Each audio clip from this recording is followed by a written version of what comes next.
Welcome everybody to Let's Go Pulling. Happy Monday. I think after Charles, the longest weekend of people's lives. I feel like the 4th of July was 10 days this year. Yeah, there's some truth to that. Yeah, I was actually, and I always check what's kind of trending, for hashtags, and long weekend was trending. So it was kind of funny there. So, hey, tonight, guys, we're going to be talking to some promoters for the first hour. The back hour, we're going to talk and do some weekend recaps. I'm going to share my Rock Valley weekend. Roos was out there with me and Cody. Brent Yarns and Chabon talk about Lancaster. Charles was out racing cars somewhere.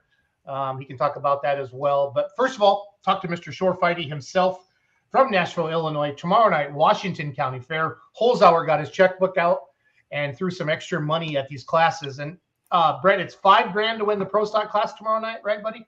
Yes. Yep. $5,000 for the Pro Stocks, $3,000 a piece for the 8,500 limited Pro Stocks, and the 4-1s.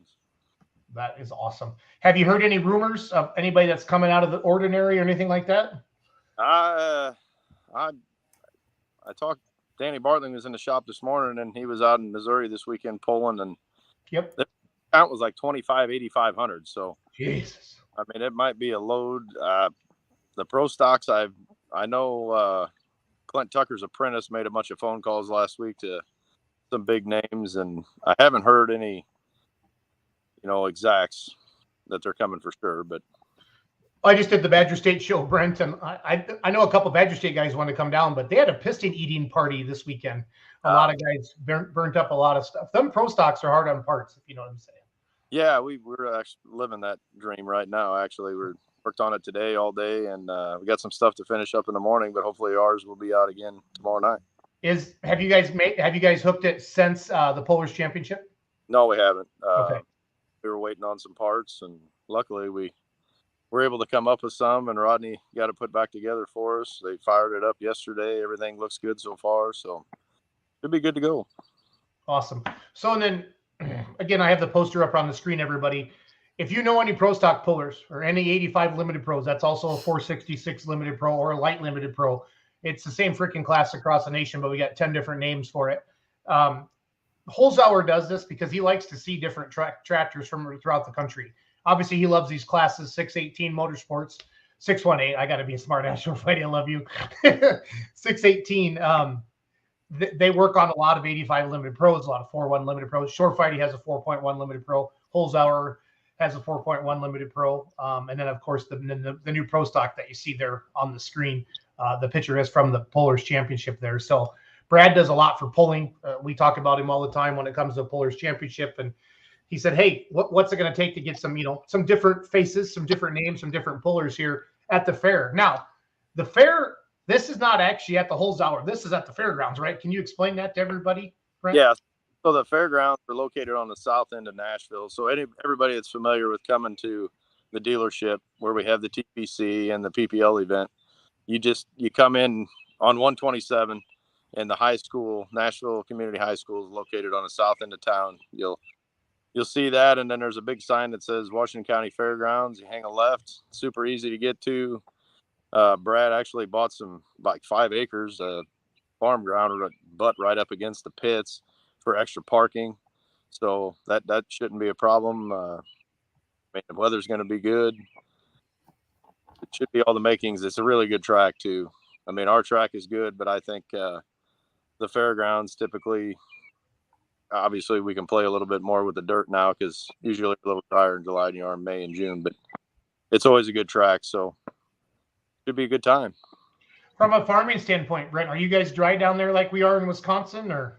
Yeah, I think we might be a little better off. I know, just talking to Gallutz's last weekend or weekend before up in Iowa, they really haven't got any rain, and we have actually been lucky here the last couple of weeks. We've picked up some, but yeah, I mean, it's still dry, but it's a lot better than it was 2 weeks ago. Yeah, we're still dry as can be. I was out in Rock Valley this past weekend, and the corn looked way better out there than it does in Wisconsin where we live. So. Yeah, I think starting Wednesday is like 7 days, at least a 40% chance. So hopefully everybody across the Midwest, something. Charles, Cody, I kind of feel like this is a kickoff of like a pull every single day of the week season. If that sounds right to you, Charles or Cody or Bruce is jumping on now too. It's go time now. I feel like so. We're there. Yeah, I mean, with the fairs, like seating wise and grandstand wise, is it bigger than what we see at TPC, Brent, short fighty, or at the fairgrounds there? Similar? We probably have a little bit more grandstand wise. They do have, I think, 3 big sets of grandstands per. And I know Brad has bought some, arranged to have some of the pop-up ones, the fold-up hydraulic ones like we have on the pit side. Yep. So there'll be plenty of seating, plenty of parking, plenty of food, plenty of beer, soda, whatever you guys need. I just went to the ITPA Facebook page. First of all, happy birthday, Short Fighty. I didn't know it was your birthday until now. So Thank you. How old are you now, buddy? 43. 43. Just a young buck. I'll trade you. Let's go back. Yes. Amen. This is from the ITPA Facebook page, guys. I just copied it and pasted it on here. Everybody that's competing in the following 3 classes: Pro Stock, 4-1, and 85 Limited Pro on Tuesday night at the Washington County Fair in Nashville must weigh, even if you have previously been certified earlier this season. If you have not been teched yet, please plan on arriving early. We'll be teching vehicles from 5 to 7. Just a reminder, the winner of the Pro Stock class takes home $5,000, and the winners of both the 4-1 and Pro Stock, you get $3,000. And the enhanced purse money is courtesy of Holzhauer Auto and Motorsports Group, aka Brad Holzhauer. So that is awesome. Any 4-1 guys going to kind of be, is it your ITPA guys, or are you pulling anybody out of Indiana or Ohio or anybody else? Have you heard short fighting? I'm not sure. I know the Hartman's been running ITPA quite a bit this year so far. I haven't heard from anybody else, honestly. 4-1 wise, there's I think a chance a few of them might pop over from Missouri, but I really thought I'd have more texts or inquiries about it, but we really haven't. On an average night, on a just average pull, how many 4.1s are we going to see hook with ITPA?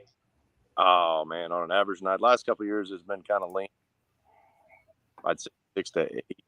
I mean, that's probably a little high, but we got a couple of them that had bad luck at the beginning of the year, and I mean, we all know how parts already come across, especially when they're like blocks and stuff. So. Yeah. But I would say you should easily have double digits tomorrow night in Nashville in the 4-1 class with this extra enhanced money. I would say 10 to 15 would be pretty easy.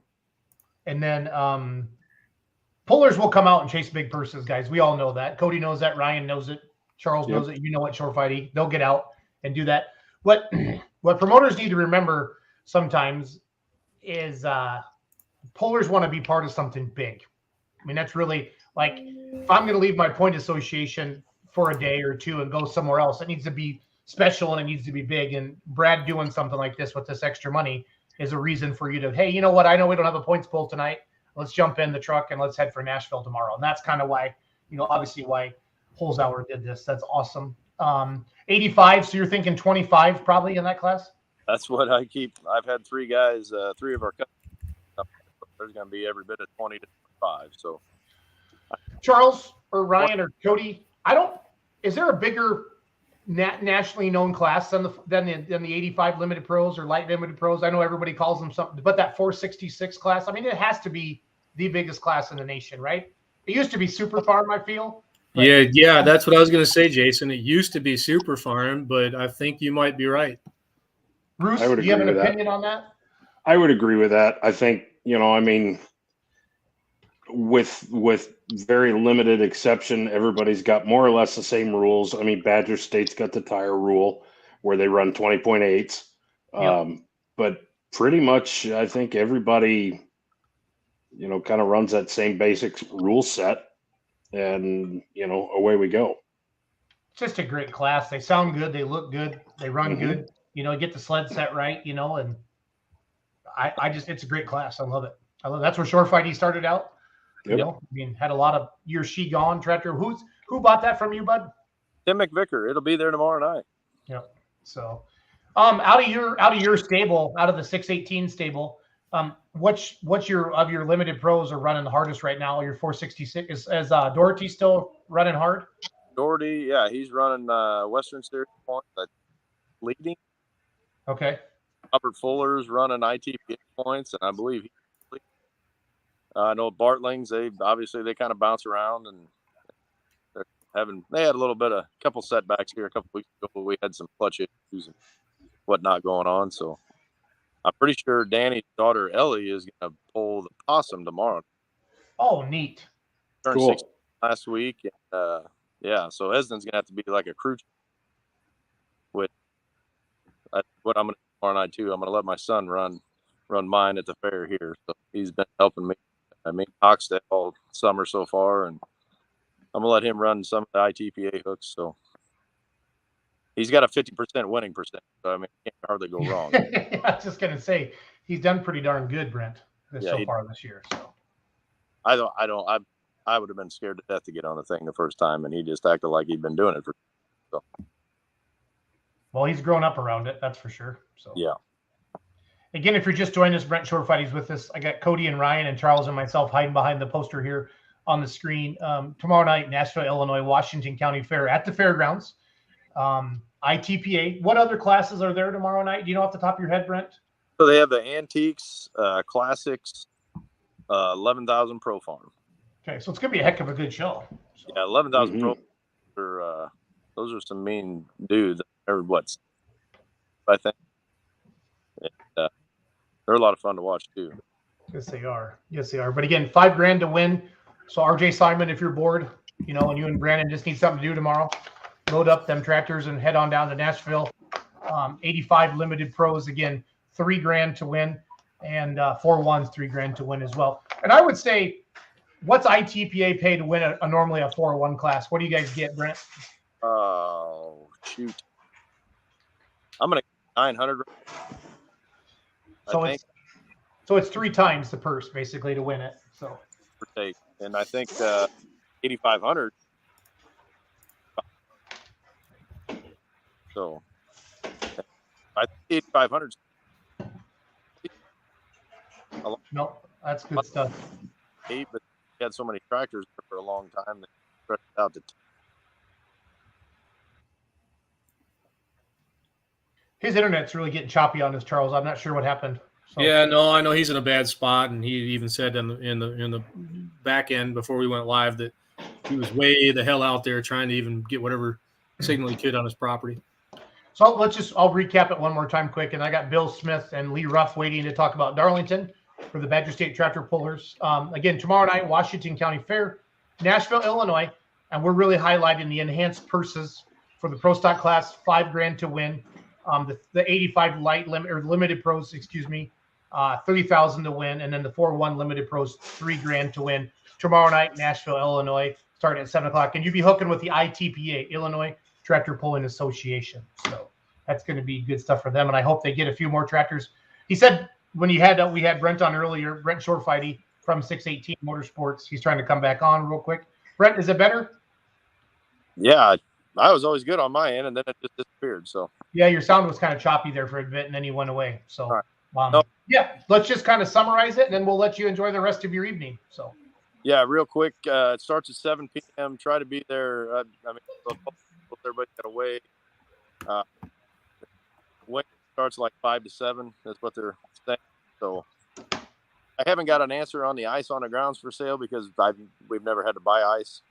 It's the first time with a Pro Stock, so maybe pick some of that up on your way in. But scales are on the grounds there. Come on in, have a good time. That sounds good. Good luck to everybody, Brent. We hope you pick up some extra tractors. So thank you, guys.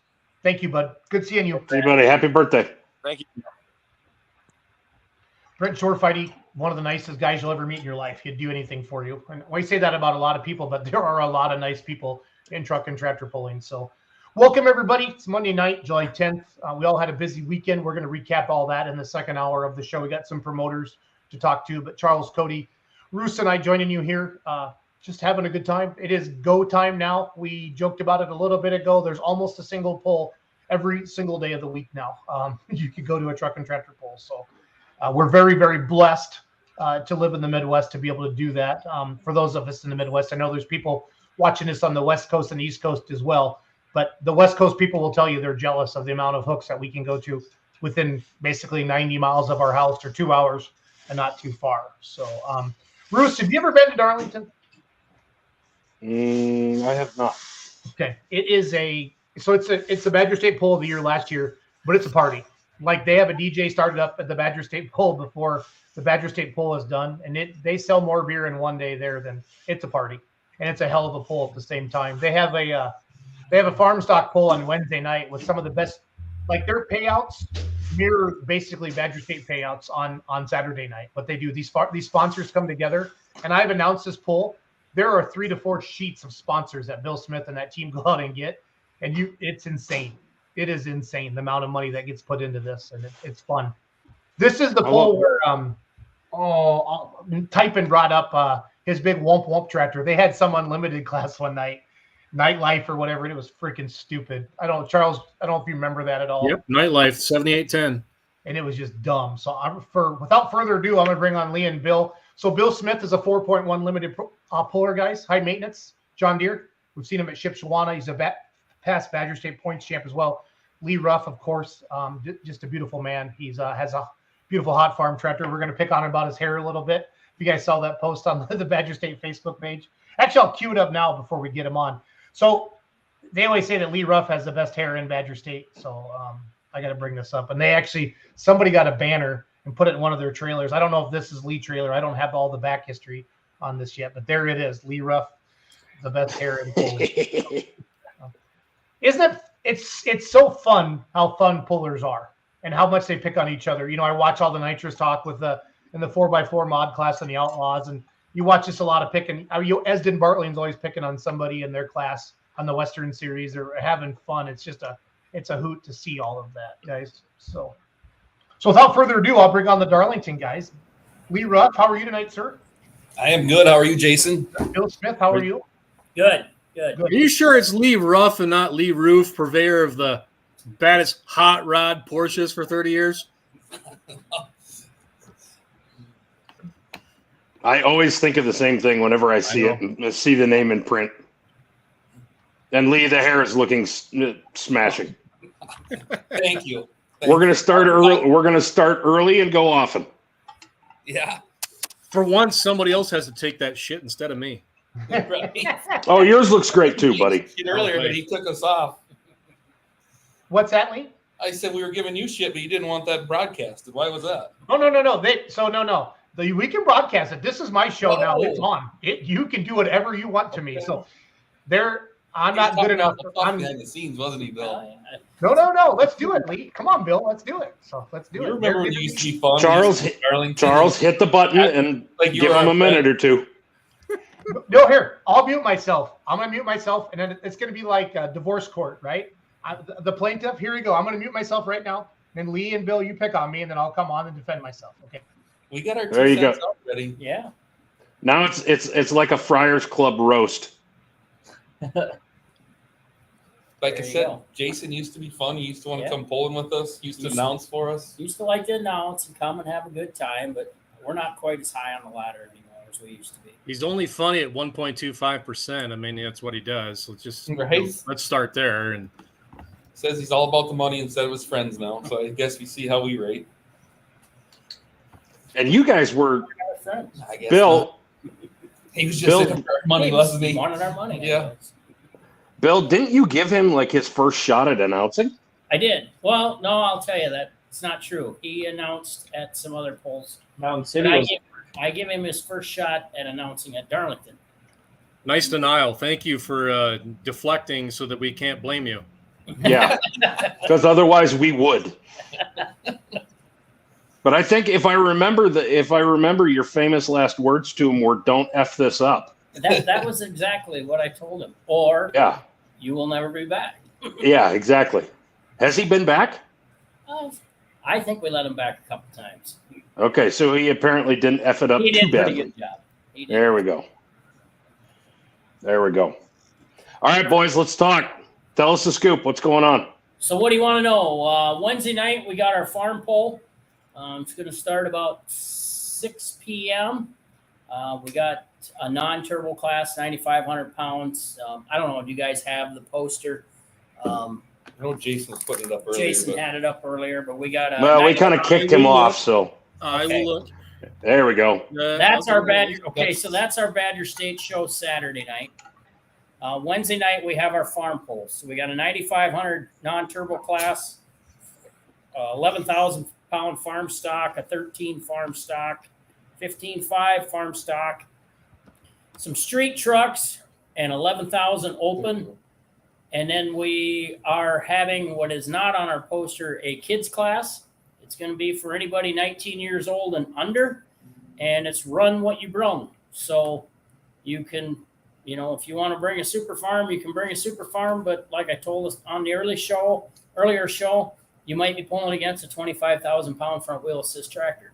So it's going to be a mix of whatever you want to bring. That actually sounds like a lot of fun. You can bring a knife to a gunfight, but or whatever, but you still might be outgunned. I've seen it done. It's fun to do something like that. It's basically just something for the kids. That's what we're going after. We got a really good sponsor that put the money up for it. Seymour Graydon, they've been a great sponsor for our tractor pull for 25 or 30 years. He actually kind of come up with the idea. He's been involved with helping support the tractor safety program. And so that's what we're going with. No, we are not going to allow any articulate tractors or blades on our front wheel assists or saddle tanks. We used to do all that kind of stuff, and it just kind of got a little bit out of hand. Saddle tank, quad tracks weighing in at 75,000 pounds. We were trying to figure out at one point how we were going to hook two eliminators together to try to stop them. Right. That one year you chiseled the track, Bill, and then Lutke would drop the pan right away. And Right. we still couldn't stop him. Instead of grooming the track after a tractor went, we'd go tear it all up so he'd get some dirt to work with to try to stop the big articulates. So it was something a little different, but it just got to the point where he couldn't stop them anymore. So yeah, So who we showed this? So got how for our farm pole. You'd have to travel. I don't know where you'd travel to find a purse like this for a farm pole. Jason, you can probably help us out with that. I don't know anywhere. I mean, I've never seen the payouts. I saw the checks that Amy was writing, and I thought it was a joke. And I was like, what? That's like what we get for Hot Farm back in the day. So I was like, more than we get for Hot Farm. Yeah, it's pretty legit. And those guys, and it's funny, like, is it that Randy Oxen and two stacks Stubby Fitzsimmons? And I swear, guys, I didn't do it to them. It's their own internet. I mean, I know you think I'm going to get after them, but I deserve all the crap I get from them. So, but Lee lost his internet there. So his hair gel interfered with the wireless signal? But seriously, this poll, you guys, it's How crazy do they get in that farm stock class? Is this like the 900 cubic inches and 14 turbos and unicorn fart injection and the whole in works? that open class, Ryan. It's silly. I'm going to kick Lee off and let him jump back on. It looked like you said in his office at Lee Rough Equipment. There he comes back on. Sorry. He's coming back on right now. So we'll put a picture of his hair gel back up. Oh, thanks. You're welcome. There we go. We'll beckon him back. All right. Sorry about that, guys. That's okay. How crazy does the farm stock poll get? Ryan was asking Lee or Bill. It's not as wild as Saturday night gets. I mean, we get a fair amount of tractors. It is the first night of the fair this year, Wednesday night, middle of the week. We have a fairly decent crowd. I mean, the grandstands is probably 3/4 full, and then we have, quite a few people, pullers in the infield and stuff. So, Bill, the 11,000 open, is that the class that's kind of it's awesome? yeah, I mean, it's got two rules, 3 rules, 11,000 pounds, 3,000 RPM, and 20.838 tires. Okay. Other than that, pretty much anything goes. Safety equipment. Well, yeah, we want safety equipment on there. Well, you don't, but your insurance guy does. Correct. No, we want it on there too. Yeah. Exactly. Exactly. I love it. Is the weather looking good for you guys, Bill? Wednesday nights maybe a little iffy, but once we get through that, we look good. Okay, good. Looks like the best chance of rain's maybe Tuesday night, but if we can get a rain here, it's going to be pretty unusual. So, Guys, so this is a racetrack, and it's a good pulling track as well. And most racetracks are not good pulling tracks as well. Yeah, that's weird. I don't know what they do, or if Lee put some of his hair gel down the track or whatever, but it works out. It's a good track. This is the first place I ever pulled my 4-1 of the Remedy back in 2015. So it was pretty special night. I have a lot of good memories in Darlington. So a lot of good memories in Darlington. But Lee was picking on me, and I do. I can be bought now. So it will get hard Saturday night. I mean, when you get the diesel trucks and the pro stocks running on it, and you get a lot of wheel speed, it will get hard. But it is. We've created that with the pulling equipment we have today. Yep. Okay, so if I got the poster back up on the screen again, talking to Bill Smith, Lee Ruff, just two of the faces that we know. It's a whole army to put that event on, but Bill and Lee kind of lead the army. 10,000 pound pro stocks, 9,500 hot farms, the 3.6 diesel trucks, 93 super farms, 95 limited pros, which is the 4-1 class Saturday night down there in Darlington. And then what do you do ahead of time? Then don't you run like you bring back the top 5, Bill? We're going to bring back the top 5 13,000 pound farm stocks from Wednesday night, and we will run them first. That's kind of their shootout. And then it also helps kind of set our track in for the Badger State Pull. Yep. Do a little bit of grooming there. So we got our lead man in the background here. He don't want to get on camera, Jeff Matthews. He's sitting in the corner over here trying to stay out of the highlights. But that's disappointing. What is Stubby? Does Stubby Fitzsimon old 2 stacks? Does he still? Oh yeah, the old Stubby 2 stacks. He's got her out running good again. He's got his timing where he's supposed to be. He's blowing flames. He's happy. That's at Oliver, right? Yeah. Yeah, Charles will like that tractor. So let's hear more about it. It's a 3208 Cat, 2255 Oliver, and that 9500 no turbo class. Oh, it's pretty cool. And he's got it dialed up within an inch of its life, and yeah, it's healthy. I mean, it's not anything real wild, but I mean, they were truck engines, so I mean, the tractor guys just aren't used to RPMs. I mean, they can do that. Yeah. Oh, I love competitive. He's very competitive.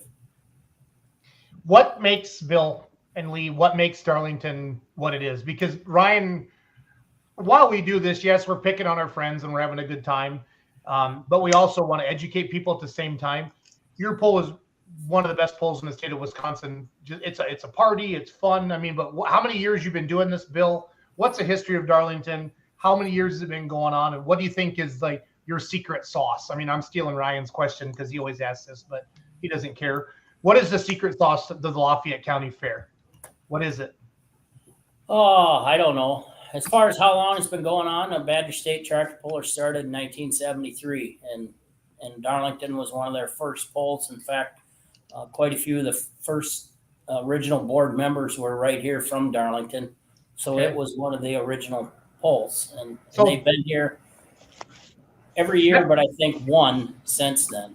Is that 50 years then? What's that? That's 50 years this year, right? Yeah. Yeah. Holy crap. That's awesome. So, like I say, they've been here every year. I mean, we have really stepped the game up in the last 20 years as far as trying to go out and promote it, get sponsors, and try to make it a great party. That our infield party, that just kind of evolved in the last 15 years, and it's just gotten bigger and bigger every year. How many cases of beer do you guys sell? A lot. You know what it was last year, Jeff? No. It was close to $3,000. Yeah. Close to $30,000. In one day event. It's a lot of beer. Yeah, it is. That's a lot of beer. I'm just flipping through your Facebook page right now. Lee, this was a picture from the Badger State Banquet, right? This one? I don't know where that. I would say that's the banquet, yes. Or is that? No, that's done. That must be Kyle's wedding. Oh, that could be. I think that's my Kyle Mulcahy's wedding reception. Oh, okay. Okay. This is a good one. No point of being the richest guy in the cemetery. Beth, will you go to the fair with me? Only to the Darlington tractor pulls. That's last year's poster, I think. Yeah, the dates. No, that's this year's. July 12th and 15th. Yeah. Is there any copyright things I need to worry about, Roos, on that? You're a big Yellowstone fan, so No, I doubt Rip's going to pay him a visit, I doubt it. and it wouldn't be Rip you'd have to worry about anyway. It'd be Beth. Be Beth. She might like the tractor pulls. If Rip visits, he's taking me to the train station, so you got a long ways to talk him out of it. Yeah. That's true because it would be a long ride back to Wyoming. Yeah. Well, look But at that. Beth would do you in right now. Pretty good picture there. Montana. So Bill, why did you dress up like a girl? Can you tell the fans that are watching the show? Well, you got to understand, last year my tractor wasn't out running because I was waiting for parts. So one of our members on our committee, he's got a nice 60/30 farm tractor, and we had a powder puff class last year, and he said to me, "Why don't you dress up like a woman and pull my tractor?" So I thought that was a pretty good idea.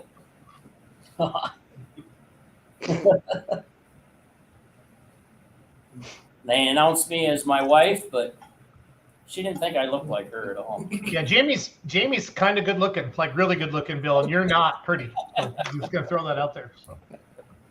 But I also married above my pay grade as well, Bill. So I brought Sarah out west with me this weekend. I was reminded that a good 1,000 or so times. So it's all good. So it's all good. If you're just joining us, we got Bill Smith, Lee Ruff, Darlington, Wisconsin, the Lafayette County Fair. Most fair boards aren't fun to work with, Bill. And I don't want to get into politics, but are a bunch of you pullers on the fair board, or how do you guys make all this go? Our fair board is actually run by our fair is run by the county. So we're a little different than most fairs. So they have county board members that are on the fair board committee themselves. And then our tractor pull committee works with the fair board committee. So Nice. Jason, Amy Schulte, I mean, we got to give the shout out to her because she is the backbone of our organization. She does 85% of the backbone. She just does it all. She deals with the fair and she tells us what to do, basically. Yep, she is in charge. There's no once you arrive on the ground. She should be the one on here today. Yeah, actually. she should be on here, but she always makes us do this kind of stuff. No, Doug was texting me this morning. He's like, Amy's not responding to me. I'm like, because Amy doesn't like to come on the shows. She'll get Bill or Lee. So I gave him Bill's number right away. So it's all good. It's all good. But we got a great group here, our committee. There's probably a dozen of us that have been doing it for the last few years. I mean, I've been part of the committee and with Amy for 25, 30 years, I guess. And we got these younger guys that have come on as we've gotten older. And don't get me wrong, Amy's a lot younger than I am, but she was lucky enough to be the fairest of the fair one year, and we kidnapped her, and she's been helping us ever since. So she's just been a great part of it. We kidnapped her. That's probably the truth. That's exactly what happened. She got conned into helping us by being fairest of the fair, and lucky for us, she jumped on and ran with it. She's been nothing but great. Lafayette County Fair, though, I would think per capita, they got to be in the top couple counties for Badger State pullers, don't they, Lee? I would think. Yeah. I feel like there's a lot of you guys from Lafayette County, area. Greene County, there's. Yeah, Greene County's got quite a few as well. Well, just all the Myers. That's got one stable there. That's. I was gonna say that's a lot right there. The Meyer Mafia. Brandy, she at first she thought I was picking on him. I'm like, no, it's the truth. It's the Meyer Mafia. It's all good. So, it's all good. Yeah.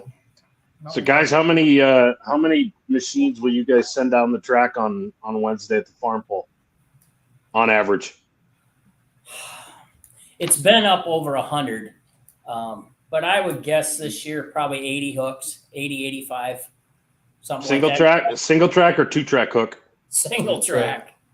Okay. So we'll be done Usually we're done 11:30. It starts to thin out pretty good on them. Normally we're on Thursday night of the fair. This year the fair got some music for Thursday night. They asked us if we'd swap nights with them so they could make their music work, and we were happy to work with the fair however we could. So they've been There's a pretty good. picture. This is a picture of Lee Ruff's fair warning hot farm tractor. We've seen it at SHIP, and obviously I see it all the time in Badger State, but not everybody watching the show is a Badger State tractor pulling fan. There's people from all over the world actually watching the show tonight, so it's been fun to see. But this is Lee's beautiful tractor. I'm going to find a few minutes here left of Bill and Lee before we let them go. I'm going to go find a picture of Bill's high maintenance limited pro. So while he does that, guys, what's the secret to going after and nailing down 4 pages worth of sponsors? Probably 5 now, since they know that Jason's not announcing and it's safe to sponsor. Well, that was a dick move. I'm not going to lie. You're gonna have to say that was funny. Yeah, Cody. But seriously, I mean, 4 pages worth of sponsors that's a pretty serious accomplishment. How do you do it? You got to have people on your committee that do a lot of business in the community. You got to have the guys. I mean, we go through our sponsor lists, and the guys that work with these businesses, they all know who they're going to take, because where we spend money is where we go and ask for a sponsorship. That's leverage. We got a page full of sponsors that I would never go ask because I don't do business with them. But there's another page of sponsors that I wouldn't be hesitant at all to go ask, and that's what it takes. You got to have people on the committee that spend money to get money out of the community. I'm glad you brought that up, because it is true, and nobody's brought that up yet. I've asked this question, I don't know, for that kind of question for 2 years now, and you guys are the only ones who have said you have to apply leverage with who you can apply leverage to. So promoters, use that knowledge. These guys have been doing it for a long time. They've been doing it very successfully. Go to school on that. It's a big part of it, I mean, and the sponsors aren't hesitant to spend their money with their customers. They're happy to spend their money with their customers. Yep.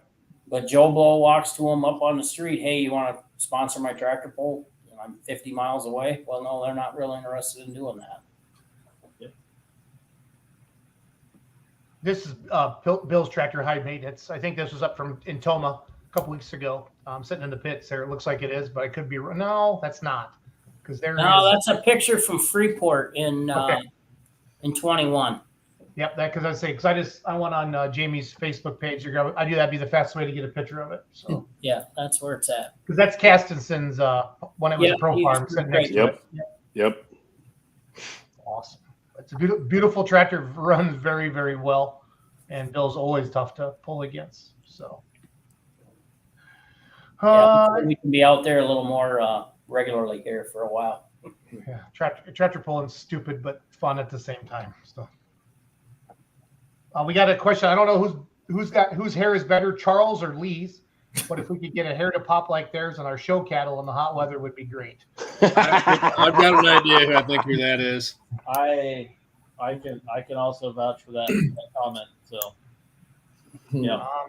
Here's a comment from our earlier guest. There will be ice available on the grounds for the Pro Stock Pullers tomorrow night in Nashville, Illinois. So that just came in. I wanted to put that up on the screen. There will be ice on the grounds on Saturday night for the pullers that need ice at our pull as well. Awesome. That goes a long, long ways. Again, promoters, if you haven't, ask your, if you're not sure, ask your puller, your pulling association, what classes do any of them require ice? Because that's just one thing. I don't know how many bags of ice does a Pro Stock tractor even dump in, but it's a lot. So I'm guessing they go through 100 to 120 pounds of ice. Yes. Yeah. I helped Peter Norton dump about 100 pounds into his intercooler before the hook on Saturday night in Farley. So. And just to prove that Bill Smith outran the punt coverage, I'm gonna put their wedding picture up on the screen right now. Hey, easy. Jamie, and not only is she beautiful, she's very nice. So there's Bill and Jamie. So Nice picture. Yeah, thanks. looking good, Bill. Looking good. Well, guys, you got anything else yet tonight? Otherwise, wish you awesome luck and success and nothing but happiness and lots of beer sales. So this weekend. Hey, just a shout out to our sponsors. We can't thank them enough. I mean, if we didn't have them, we wouldn't have a thing. Yep. Lee, that's your office, right, Lee? Yep. Okay, so Ryan's drooling over those toys. Can you tell us what you got above you? Yeah, bring that camera up there. To be honest with you, we got a couple case tractors, a New Holland combine, case combine, a couple Massey Harris tractors. That's what I grew up. My dad in my family actually grew up pulling Masseys, so we got some Massey blood in us. Hey, there's a second tier down below because I can see a grain bin, a couple in a boxes too. Yeah, there's a few old Masseys up down there, and just a grain bin and a replica of my semi. So this is a question of this. I think this is Terry Benson that's commenting because he's on one of the groups watching the page. It says earlier question asked was how is it one of the best pulls of the year? Well, Bill has had a tractor involved in the show probably 20 years at this fair, and he makes sure he's involved to have a good show, but still run his tractor. He always puts on a good show. So I think that's Benson. I'm not sure. Whatever our software doesn't line up with the Facebook groups, Lee. I know Bill Smith doesn't even know what a Facebook group is, so I'm not even going to do that. So, it's all good. So that's all good. So nope, you guys do a hell of a good job, and you deserve the Badger State Pull of the Year. And yeah, I mean, it's Bill. Your event's kind of one of those. As long as it doesn't rain, I mean, everything else should be pretty much on autopilot. Everybody kind of knows what they got to do. You know what I mean? So we struggle with rain. We are in one real low spot, but hey, we've pulled it out of our back pocket before. There was one year a few years ago where we had 3 inches the night before, and we had some trailers headed for Henry that turned around on the way back or on the way down and said, "Hey, we're pulling in Darlington tonight," and they couldn't believe it, and it turned out just fine. We probably pulled 3 or 4 trucks out to get them out of there that night, but that was it. I mean, it went really, really well. But there was an army getting that thing ready that day for that night, and it turned out really well. That's awesome. Okay, so Terry Benson made the hair comment, so I got to get these right. And Sean Sauer made the comment about the crew. So Sean gave Bill a nice compliment there. So the Pull of the Year. It wouldn't be possible without Pull of the Year. So way to go, Sean. So Sean's a big, big Badger State fan as well. So it's all good. How's the season, Lee? How's the season been going for you with Fair Warning? We've been having an all right season. We were in Baraboo. We were in the top 5, and then we had some mechanical issues that we've got fixed now. Hopefully got fixed for the big weekend coming ahead. Did you hook in Edgerton? Did you hook in Edgerton Saturday? What's that, Jason? Did you hook in Edgerton Saturday? Yeah, actually, Carson drove it in Edgerton last Saturday. I don't know. He was about the middle of the pack. Okay. Yeah, I know there were 16 hot farms there. I think he was, I don't remember, 7th or 8th, I thought they said. Well, I know there was 10 feet between the top 12 spots. Like I said, like I made the comment on the Badger State show Down and Dirty with the Badger State tractor pullers. I don't know anywhere a more competitive class from top to bottom than a Badger State hot farm class. It's crazy. I mean, like you said, one small mistake and you can be at the back of the pack. And yep, runs really, really well. Well, Bill, Lee, thank you. I know you guys don't enjoy all this video stuff, but you're getting better at it every time. And in a couple of years, we're gonna have you pros. So thank you for putting on it. Thank you for putting on an amazing show, guys. So you bet. Thank you, Jason. See you guys.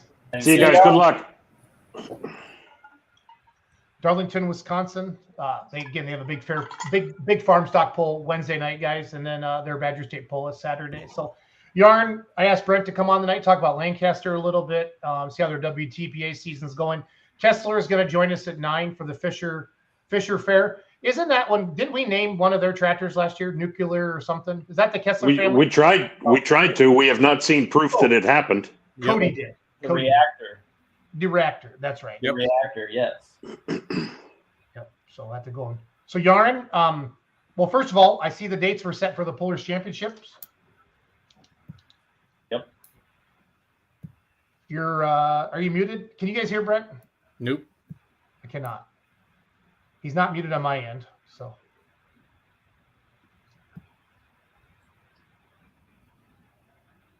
Brent?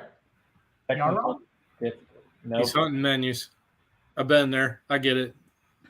Charles is like, that's like in every other show. Yeah. I'm going to delete that stupid freaking virtual mixing board that I downloaded.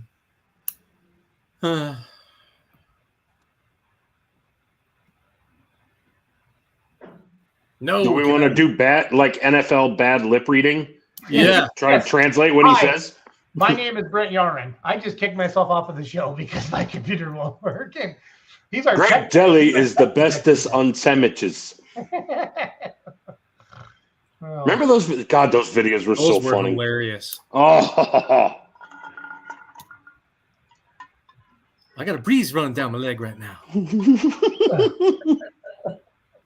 But again, we led off with Brent Shore fighting tonight from Nashville, Illinois. Their increased payout for the Pro Stock class, $5,000 to win tomorrow night in Nashville. I'll put that back up on the screen. $5,000 to win Pro Stock, $3,000 to win 85 Limited Pro, and that will pull those guys out of the woodwork. I think he said there's going to be 25 of them, and then $3,000 to win the 4.1 Limited Pro class. ITPA hook, the great Leroy Schluker. Yep, we can hear you now. So that was yeah. An invisible peanut. Invisible peanut? From me, I accept you.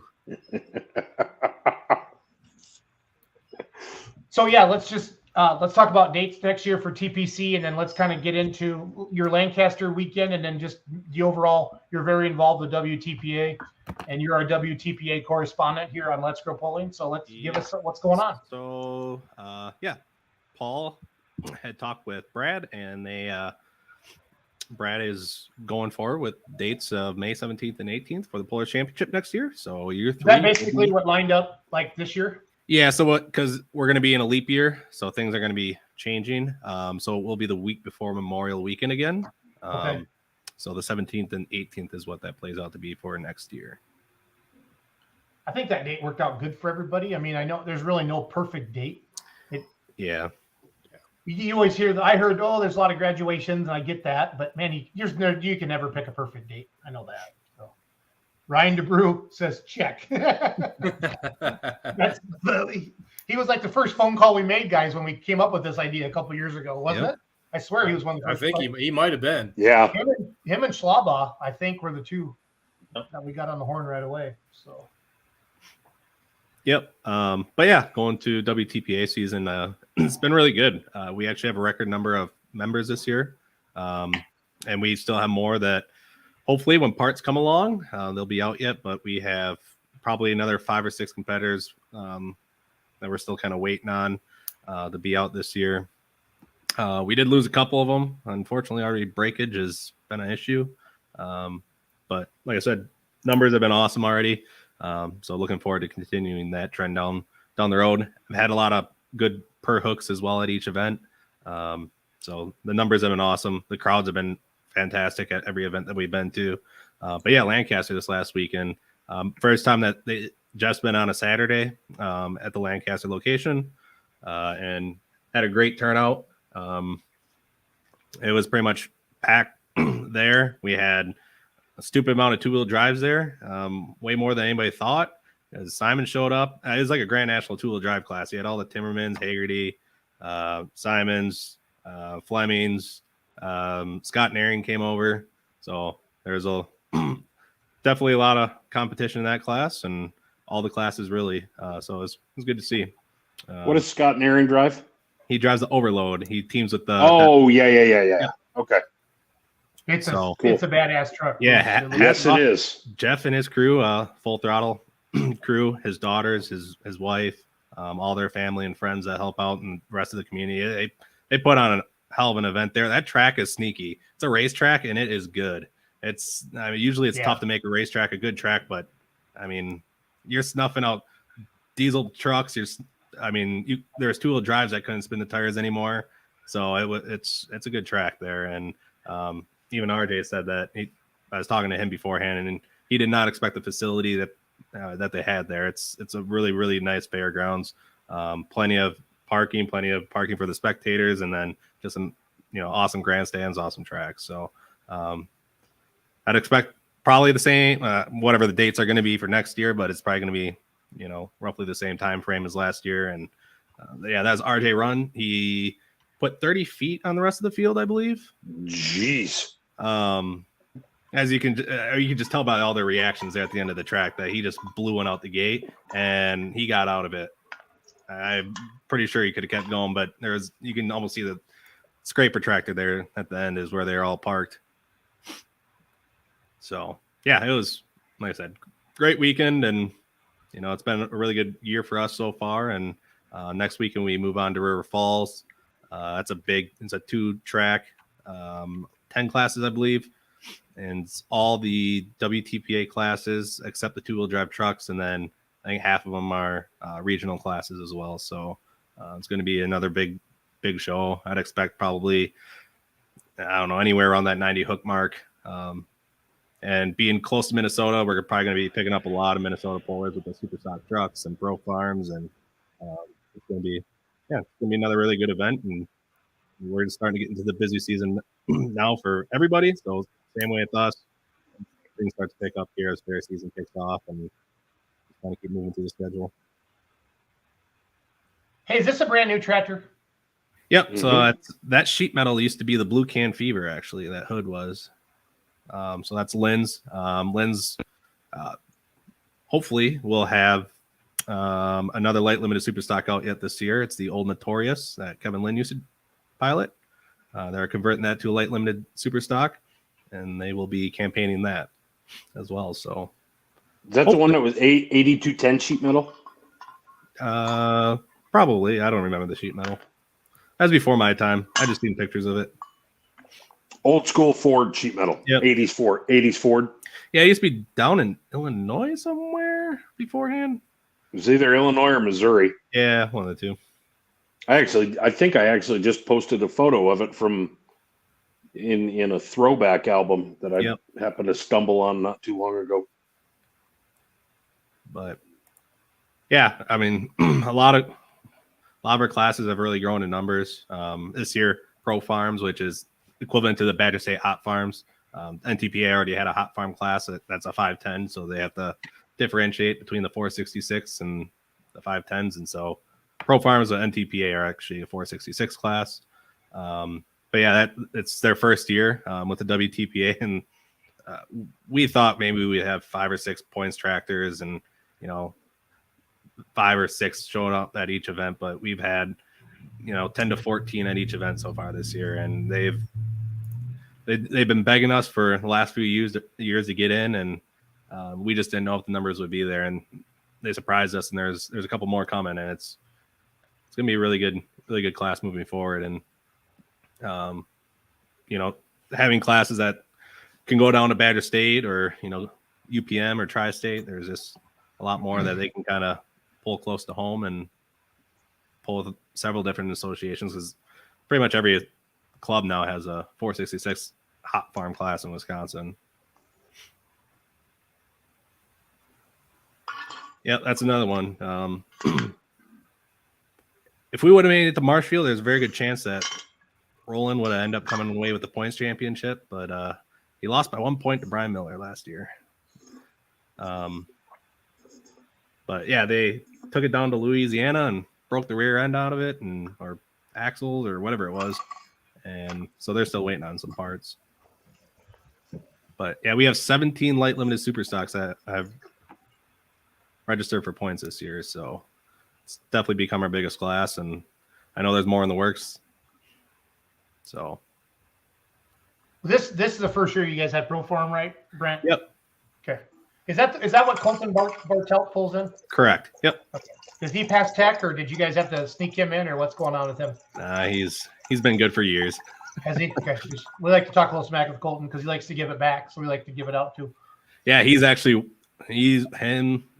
and Bryce Faulkner, a couple of those guys. I mean, they were big leaders in trying to get this class pushed into the WTPA. They wanted something a little bit more organized, and a lot of times with the smaller clubs, it's a little bit they kind of let things slide a little bit more, and they wanted something where they can go and a little bit more uniform rules and kind of crack down on some of that stuff a little bit more and pull on that bigger events. And yeah. Is there anything particular you guys have done with light limited super stock, rules wise, or whatever it might be, to make it so successful?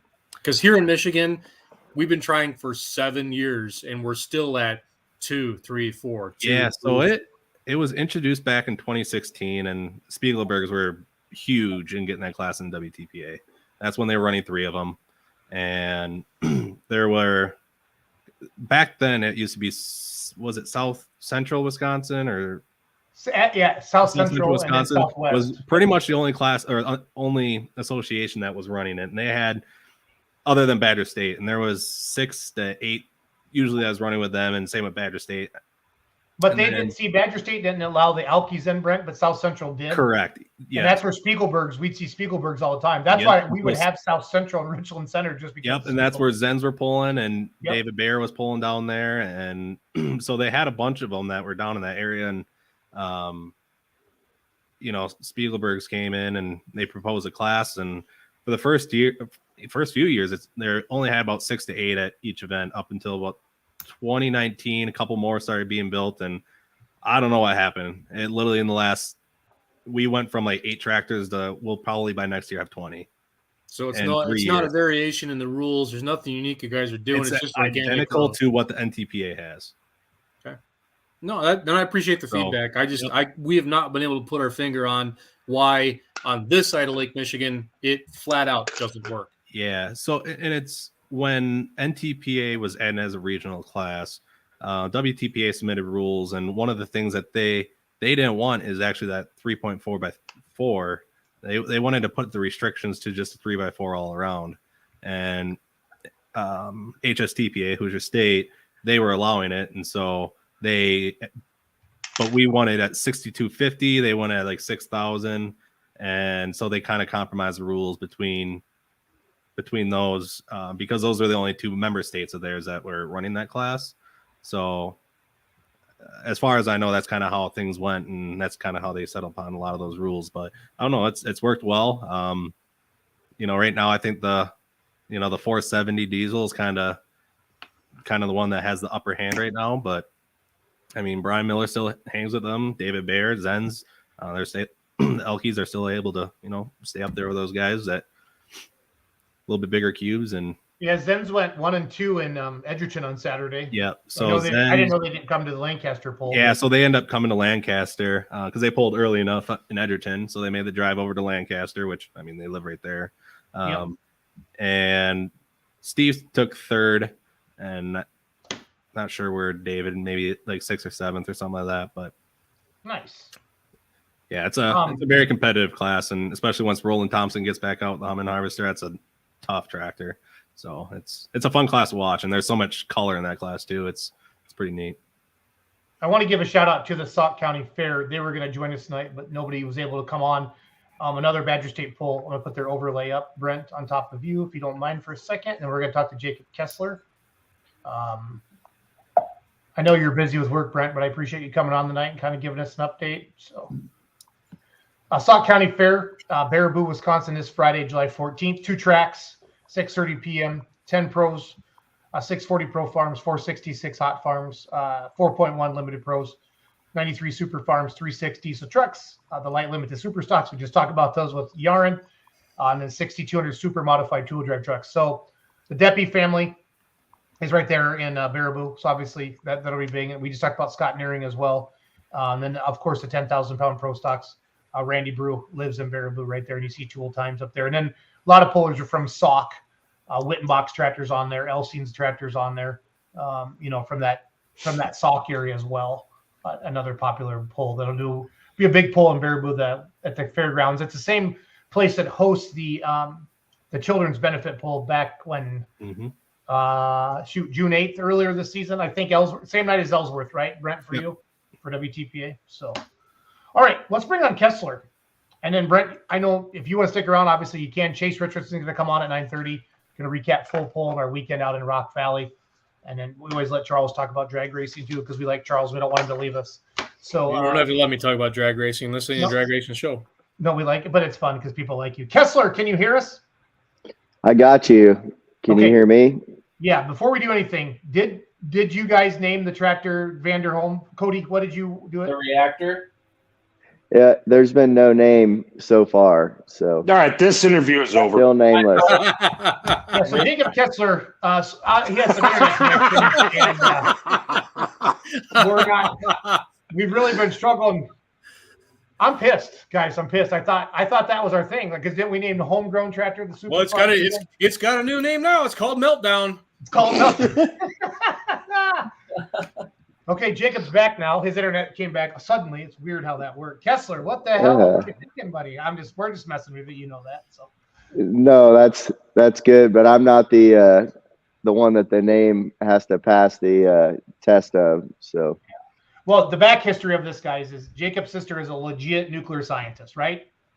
Right. Yeah, PhD and everything. So. Yeah, like in everything. Like, got a degree. It's not like a pretend one. And I don't feel college is important for everybody, but for my nuclear scientist, I want my nuclear scientist to have a PhD. Okay, it's very important. 100%. I want the guys, brain surgeons, rocket scientists. Yeah. Yeah, actually, this is a good question for the Let's Go Crowing audience. What people should have a degree? I think lawyers, I think attorneys should have degrees. I think it's important. I know the law. I think doctors. I think it's very, very important, and not from community colleges. Not that there's anything wrong with community colleges. I just want my doctor to have a little bit more training. And then I think our nuclear scientist or whatever, Kessler's sister. Hey, your heart surgeon finished 145th in his class. Good luck. Oh, shit. Oh, Kessler, man, it's good to see your face. So let's talk Fisher, Illinois, buddy. Your poster's up on the screen. Do what you do best, big guy. Yeah, so we have 2 nights of polling, Wednesday night and Thursday night in Fisher, Illinois. 6:30 start time on Wednesday and 7 p.m. on Thursday. So Wednesday night's always been our ITPA show, and for as long as I can remember, it's been Wednesday night. And last year, the Fair Board decided to add a PPL poll on Thursday night. So we're back for our second year with that, and we're really excited. It obviously went well last year, because I know that was the big thing last year. Was kind of new, and people didn't know what was coming to town. And yeah, I think we were happy with the crowd. I think we'll have a better crowd this year, and I think now that people are used to it, we've tried to take as much feedback from the pullers as we can, and make improvements for this year. But overall, we got a good reception from the pullers. We had a great turnout. We really appreciate everybody that came last year, and we hope to have the same or better as far as vehicles this year. So last year we had the 2-wheel drive trucks, the super stock diesel trucks, and the 4-1s. And this year we swapped the 4-1s for the light supers. So that's going to be a little bit of a change. And we're obviously excited for that, since we can run that night ourselves. So I think it's important that we have the Kesslers at the Fisher Fair. I think it's important. Don't you? Well, we always pull Wednesday night. So if we survive that, we will be there on Thursday. So, I love it. But yeah, and Wednesday night we have the classics, which is like the modern antique class, the styled tractors here with ITPA, light supers, our light modified class, which is a single engine Allison turbine or a V8. And then 6850 Hot Farm and 85 Limited Pro, which is new for the Fisher Fair this year. So we're excited to have them. We got a couple local guys that run that 85 Limited Pro. So we're excited to bring them in and see what they can do. It's pretty affordable to get into your fair poll. I mean, I'm looking at $10 to get in. Jacob, that's pretty awesome. How are you guys able to pull that off? We've always had a great crowd. I mean, we'll whether not aside, we'll pack the place on Wednesday night. It's always been a pretty profitable night for us. We want quantity. We want a lot of people there, and it's a BYOB too, so we don't sell any alcohol either night. So you can bring a cooler and hang out and watch a tractor pull. So I like it. I like it. If you're letting them, if you're letting them in for $10 and bringing their own cooler. Yeah, there's no charge for a cooler. There's no questions asked, you know. So the capitalist in me says you need to raise your price. We did on the PPL night, but we, you know, we want everybody to be able to come out on Wednesday night. And we've had a lot of fair board meetings. My dad and I are both on the fair board, trying to decide, you know, where do you set a price point? You have to increase prices with the way things are right now to some extent. But you also, you know, want to be a place where people from the community can still come out and do it, you know. So that's kind of where we're at. We did increase the PPL price a little bit, but I mean, for the show that you're getting, I think it's more than worth it. And I think people continue to see that. So, but no, it's awesome. That's a good question. What, you know, for the fans watching, we got a lot of people watching. What are you willing to pay to go to a truck and tractor pull? I just give me a good price. Don't get into kids and all that stuff. Just as an adult, what is a fair price to get into a tractor pull? You guys support that. Again, just joining us, Jacob Kessler with the Fisher, Illinois, the Fisher Fair this Wednesday and Thursday. So the ITPA polls Wednesday night at 6:30, and then, so the ITPA, we had Nashville, Illinois on earlier, talking to Short Fighting, and we got light supers, light mods, 6850 Pro Farms, 85 limited Pro stocks. We're gonna get Romac to get his tractor done so he can come pull Jacob's Wednesday night. So. Yeah, I think they were there last year, but we're hoping they would get done, and because they run with the Little Bad Alice crew, obviously, so they're there for the light super, and we kind of wanted both of them to be there. So I like it. And then the PPL poll is Thursday night. Super modified two-wheel drive trucks, super stock diesel trucks, lightweight super stock tractors. Now, is that the Champions Tour classes, or what do you have coming, Jacob? It's all Champions Tour stuff. So wow. Yeah, all three classes Champions Tour. So we had over 22 wheelers last year.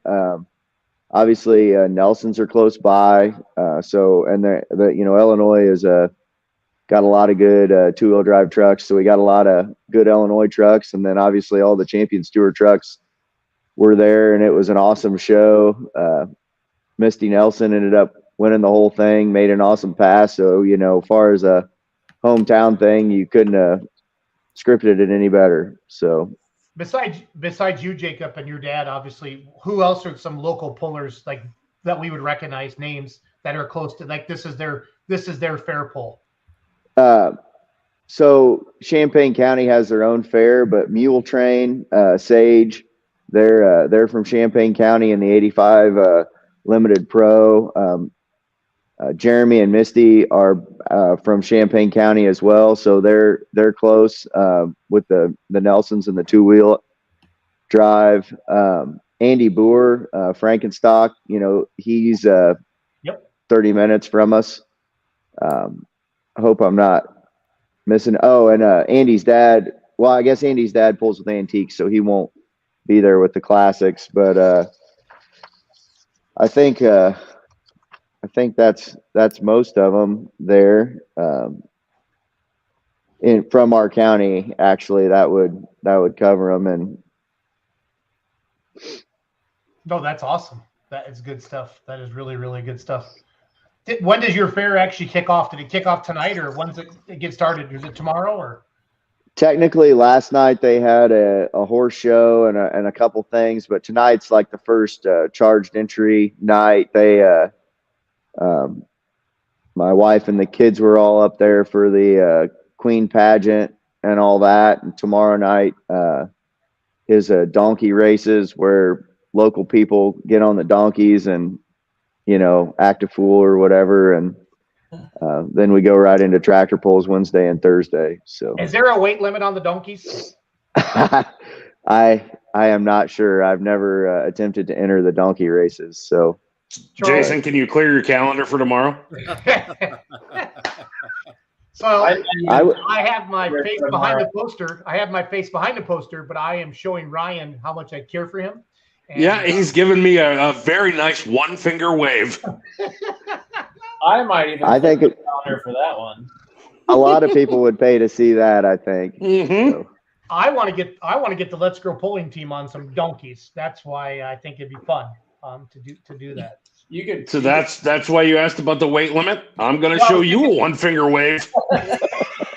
You're gonna have to slide that poster over that way. Yeah, just slide it over to the right, to my right. There you go. Now you can do it.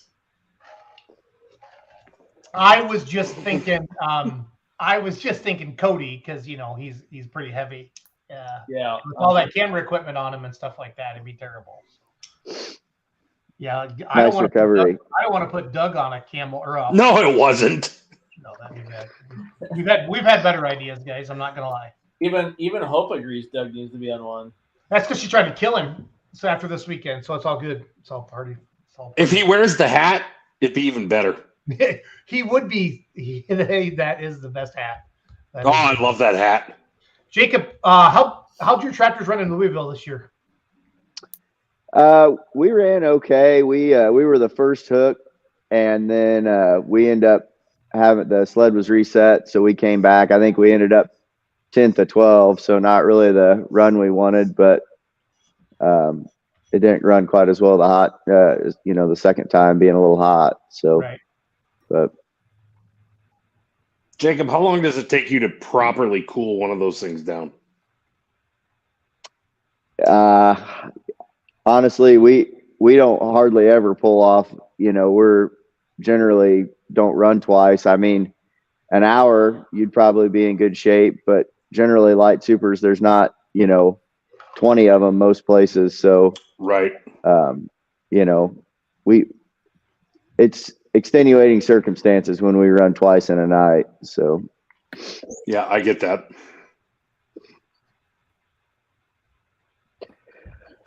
So we got a couple sponsors. Do you care if I highlight those here for a second? Jacob, Please do. This is your show. Whatever you want to do, you can flip Ryan Roosink off. Nobody will really be that offended. Not even Ryan. No, I wouldn't be. I probably said something to deserve it. So we have Ealer Brothers Fertilizer as a local private fertilizer dealer. They're the primary sponsor on Wednesday night for the ITPA poll, along with Bayer Crop Science. They also provide a bunch of equipment to help water the track and in-loader to help load the sled and everything. So they've always been a huge, for years, they've been a huge part of the Fisher Fair. We really appreciate them and everything they do. Murray Seed came on board for the tractor pulls last year. They've always been a huge sponsor of the fair, but they were really excited by the idea of a PPL show. They're our local Pioneer dealer. They do so much for the community, not just for the fair, but for a lot of different sports and everything. And then our company, Big Ditch Irrigation and TNL, we're a TNL irrigation dealer. So we partnered too last year to help sponsor the PPL poll, and we're doing that again this year too. So obviously you guys know what it takes to put on even one night of pulling, and when we went to two, it's taken a lot more support, but the community has provided that. We also have a Cargill, our local Cargill in Gibson City, and the Farmer City production plant for Bayer have also put in a pretty good amount of money for the event, and we're obviously very appreciative of all that. Makes a huge difference, and you don't get that quality of equipment to come in for free, and it makes all the difference in the world when you have people. We're a small community. Fisher's like 17 or 1,800 people. So to have this kind of event there and to see the community get behind something like that, it's awesome, and we really do appreciate it. So that's awesome. So did you say your guys' company's Big Ditch? Can you say that again? Yeah, Big Ditch Irrigation. We have a bunch of drainage ditches around here. So it just north of my house is the they call it the big ditch. So please tell me kinda you have T-shirts. Yes, we all need T-shirts of that. Please. we don't have T-shirts, but that Do could you probably care- be arranged. Do you care if beer money polling teams make some big ditch T-shirts? Go for it. Hope is watching, our merchandise manager. She's that would Ryan and the private chat. She will contact you for a logo. If not, we will make a logo. We're not responsible for Perfect. what happens to your business after we make it. Yeah. Well, no, that's need to sign the waiver, Kessler. Need to sign the waiver. It'll be crayon, and yes, that's all you want to know. All publicity is good publicity, right? Yeah, for the most part. I think Big Ditch. I don't think we'd hurt Big Ditch's reputation. People think a lot of the Kesslers. Okay, they're not going to they're not going to say the beer money polling team guys ruined them. So it's all good. All I'm waiting for is the reactor. Like that's it. Yep. You guys aren't going to let that go. I will not. I will. Does it look like he lets things go? Yeah. No, I can tell you personally, he does not. He does not, Jacob. So. Yep. You have to be a little stubborn to be involved in the tractor pulling business. So. Amen. Yep. No, it's all good. Who do we have to convince? Is it your sister? Her dad. It's her dad. My Or is it dad. dad? Yeah, it's dad. It's always dad. Yeah. He's in the shop somewhere. Go get him on camera. Let's talk. He's at home. So. Oh, whatever. Send me his number. I'll Yeah. Cody will call him, and it'll be a 45-minute conversation, but it'll be the reactor when he's done. I guarantee it. There you go. I've worked in sales long enough. We can make this happen. Jonathan Peters says, ask about River Falls. Jonathan, we talked to Brent Yarin on the previous segment about River Falls, and I know they have 10 classes. That should be a heck of a good show. So There will be lots of guys. There might be some girls, too. Yep. It's all good. Charles, what's it like doing a show with a bunch of numbskulls like us? Is you being I have no idea where the hell I even am right now.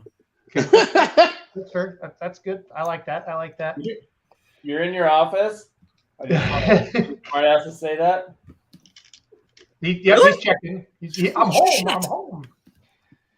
Kessler, how's your season? Have you guys been out much yet with ITPA? What's the season been like? We've had 5 hooks. We got second the first night at Pleasant Hill. There was a bunch of PPL guys came out for Bob Jones's home pull. So we end up second there, and we've won the other 4. So we've been on a pretty good roll. The reactor has not been out yet. We have been well played. We're doing some chassis work on it, so we're hoping late July or August we'll have it out, but we're still waiting on it to get done. So just been running the night shift tractor so far, and it's been good so far. So if you give Cody enough notice, he'll be there to take pictures the first night it's out. Okay, fair enough. Night shift is also one of the fun ones. I've never shot that outside. I've only shot in Louisville, so just saying. Well, Jacob, you sure of that, Cody? Yeah. Jacob, you know what they mean when a photographer says shot, right? They're not actually shooting at you. You know that, right, buddy? Yeah, I'm familiar. So they push their buttons a bunch of times and then they take cool photos. So Jason, give him some credit. He didn't fall off of yesterday's turnip truck. Well, they haven't named the tractor yet, so I just wanted to make sure. So I assume everybody knows. So. Well, I mean, his sister is a nuclear physicist, so I mean, a little bit should have rubbed off on him, right? Uh-huh. Yeah, Kessler, are you smart? Or are you just pretty? What do you got going on there, buddy? So. Just pretty. So just pretty. My sister got all the brains. So yeah. You doth protest too much. Christmas dinners really suck, is what you're saying. Shoot. Report card day was never good for me. I got never a fun day at the house, but never could quite stack up. So is your sister older or younger than you then? She's a couple years younger than me. So that's even worse. I'm not gonna. Yeah. No. The next question Cody's going to ask is she single? I was not going there. Yes, you were. Not, but there you go. Dad and I both actually have engineering degrees, but not in the nuclear type. So. And there's where the truth comes in. The modesty gets pushed through. Bingo. Yep. I like it a lot. I'm flipping through some photos right now from the ITPA Facebook page. If anybody's wondering where these are coming from, do you recognize There's that a tractor I haven't seen in a while. Kessler, do you recognize that grandstand? Boy, no, I don't. That truck is sweet. I got to see that this weekend. Let's see here. Where was that? Arthur. Yeah, I've never been to that. I don't think we've ever been down there. So try to find some pictures on the. How can you guys be? We got to talk to that Leroy Schluter guy. Find out why don't we have a bunch of videos of you guys. Clint's got a whole bunch of videos of our class up from a couple Rushville, Pleasant Hill, Carlinville. Clint was blowing up my YouTube feed this weekend. He was busy. Yes, he was. They were busy. I've posted some of them, but I know it's all on the What's Smoking. He's been all over the ITPA this year and doing an awesome job of getting those videos out. It's been really cool. But like Clint, Jacob, your family's other people. Well, I think Woody does most of the ITPA, but I know Clint himself has been at some of them too. So, you think they're on his YouTube page, guys? Yeah. Yes. Yeah. Okay. In fact, I think you're the thumbnail for this weekend. One of them. Okay. Jacob's excited. You have sparked his interest. I wanted to say too, we used to pull down in Nashville, and that is an awesome track down there. That's going to be an awesome show. It's the night before, always before our fair, and they got a nice fair, nice fairgrounds, and if they got extra parking down there, that'll make it even better. That track's always tough. Those guys don't mess around with their tractor pulling. There it is. There it is. Okay, guys, we're all here because US Cellular has an incredible deal. Right now, you can get 4 lines with unlimited data for just $90 total. US Cellular sucks. US Cellular is going to get a bill for that. And so you type Rushville. for this, like no ads.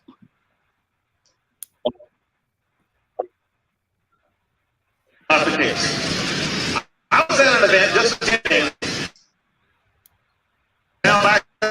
I just want that. I want to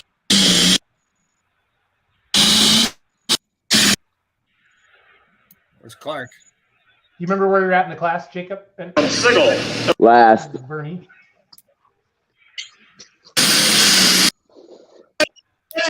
Last. Pretty sure we were in too high of a gear. I don't know. This isn't our best run.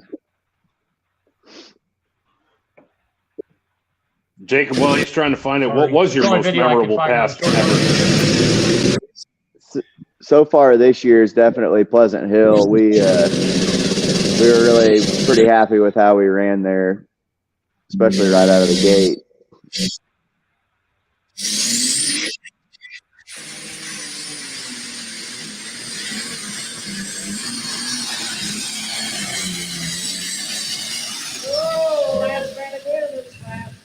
I love that tractor, Jacob. That thing is so sharp.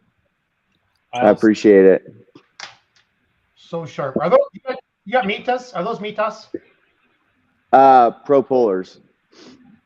10 plies. Okay. So yeah, they've been real good to us. We went straight from 8 plies on the ag chassis. We ran those a couple years when we first got this component, and then got a pair of pro pullers, and we just been really happy with them. They really hook up. So we got a set for the other tractor too for this year whenever we finally get it running. So you would have been in the 6,000 super stock at Pleasant Hill, right?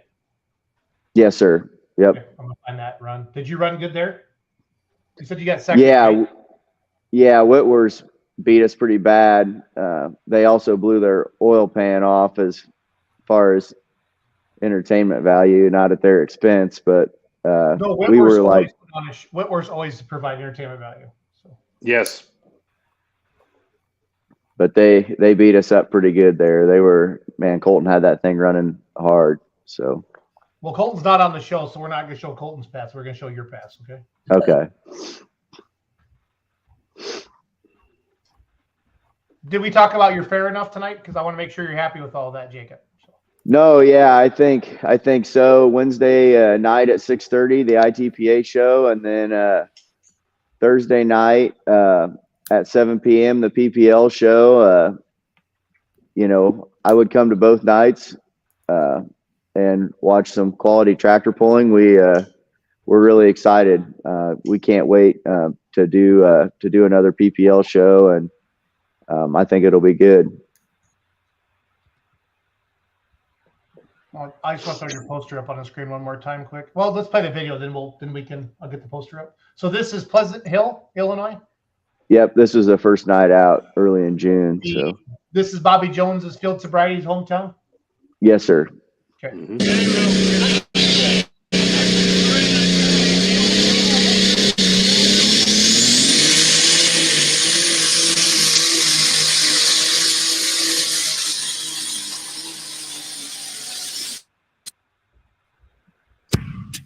Oh, an ad right in the middle of the pack. Quick minute, paper. Oh. Hey, don't get 1 month free.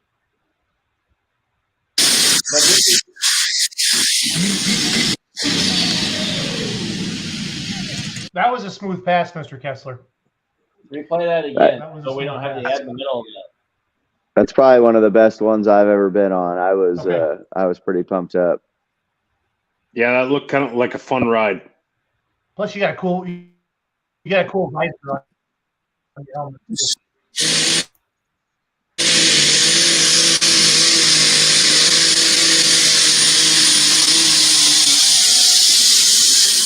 That was smooth. That was smooth, Jacob. That was smooth. So.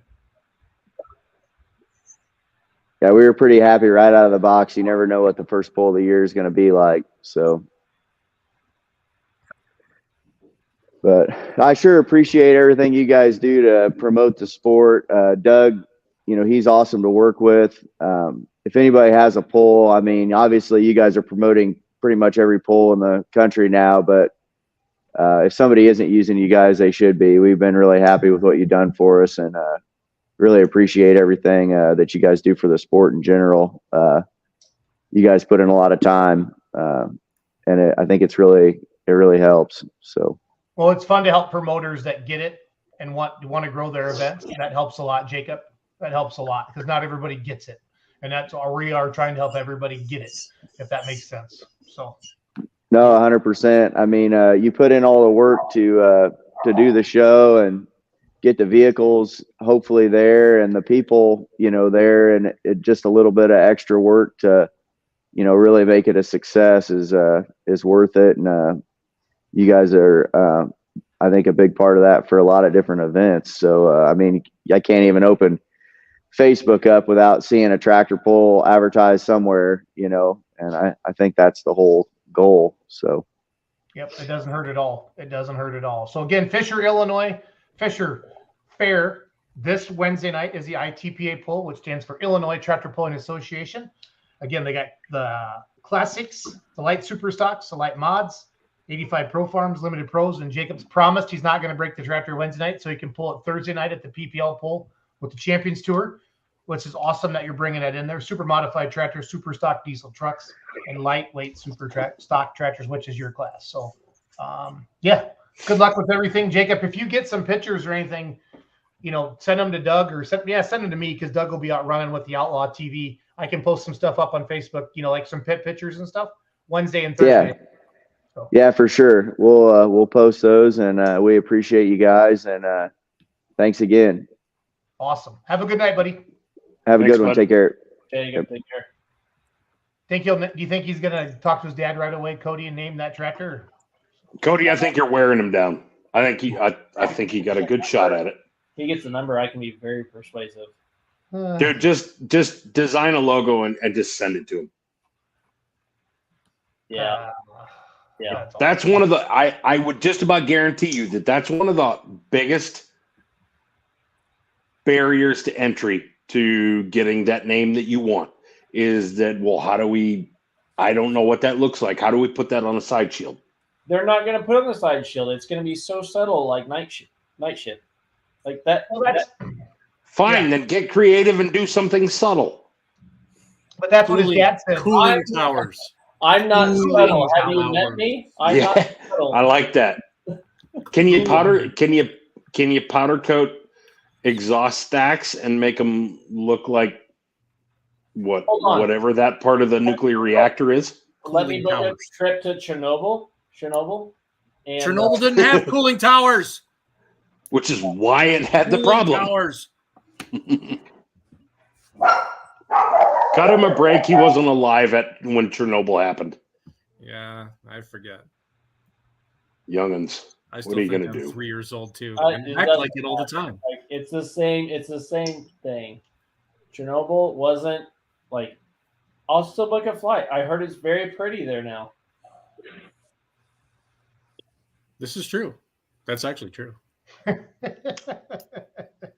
It also looks like the town that time forgot, and that's terrifying. Well, sidebar conversation. Correct. Next up, we'll continue this offline. Yes. Although I will say, if you can find the Top Gear segment that had to do with Chernobyl, it's a very fascinating watch. Oh, yeah, that. Calls it Agent Orange. Lock, load, and fire.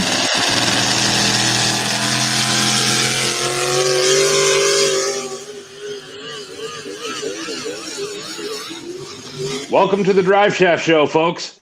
Well, not only welcome to the Drive Shaft Show, we're going to get cut off on a Chernobyl discussion by a truck called Agent Orange. Right. Well played, sir. I had to, as I was walking off the track Saturday night Rock Valley, and Chase Richardson from Full Pulse joined us. What did you say to me, Roos? What did you say? Something about the horsepower and carnage or cubic inches, or I forget what you said. The damage or the cost is measured in cubic dollars. Yeah, it's great. # all of the dollars. Yeah. Well, good deal. Chase, welcome to Let's Grow Pulling. It's Monday night. It's Charles, what do we call this? Let's Grow Pulling After Dark. Is that what is this a segment now? We're at that point. Yes, we are. Yep, so. I was going to call it a Roos and Charles cage match. I was enjoying sitting back and listening to that. Feel free to carry. Don't mind me. There's no cage match with me and Ryan. We're a tag team. We fight everybody. Yes, 100%. I like it. How you guys doing? Thanks for another good Monday night. The greatest show in the world on Monday nights. Let's Grow Pulling. I was actually listening to it, and then Jason messaged me, so thanks for having me on. No, people have been texting me like, "Is Chase coming on tonight?" I'm like, I wasn't planning on it, but we're wrapping our part of the show up, and it only makes sense that we could have Chase on. So I don't. It's the after hours. It's like the when you're watching cable TV at past midnight, you start seeing commercials you don't normally see. I guess it's the same for the show. Was that lady trying to bribe the official? Yes.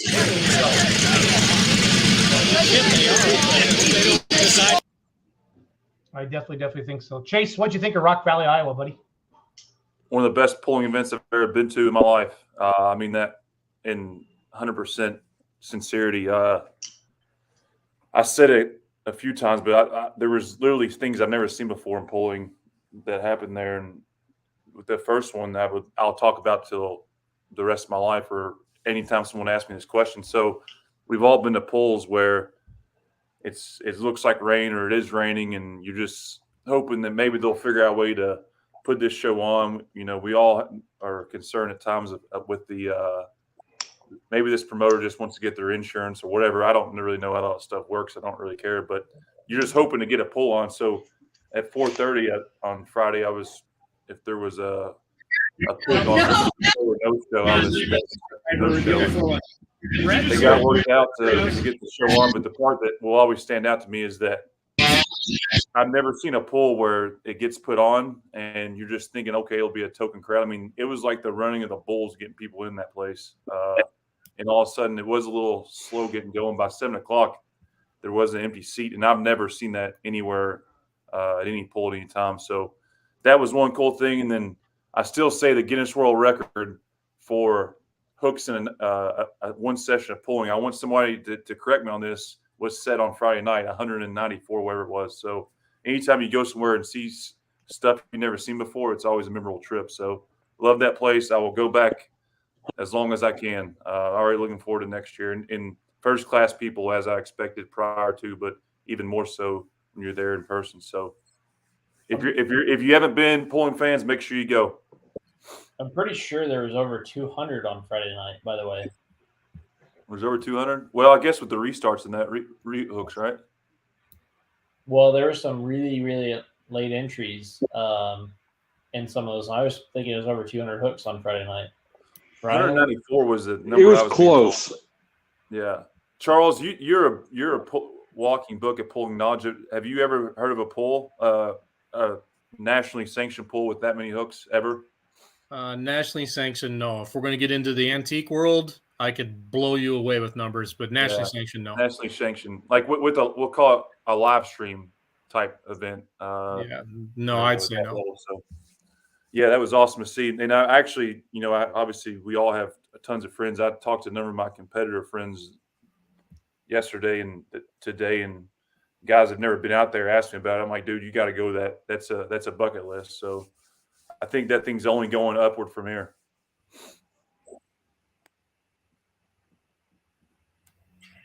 What happened with that one? Rear end brake? What was the story on that video?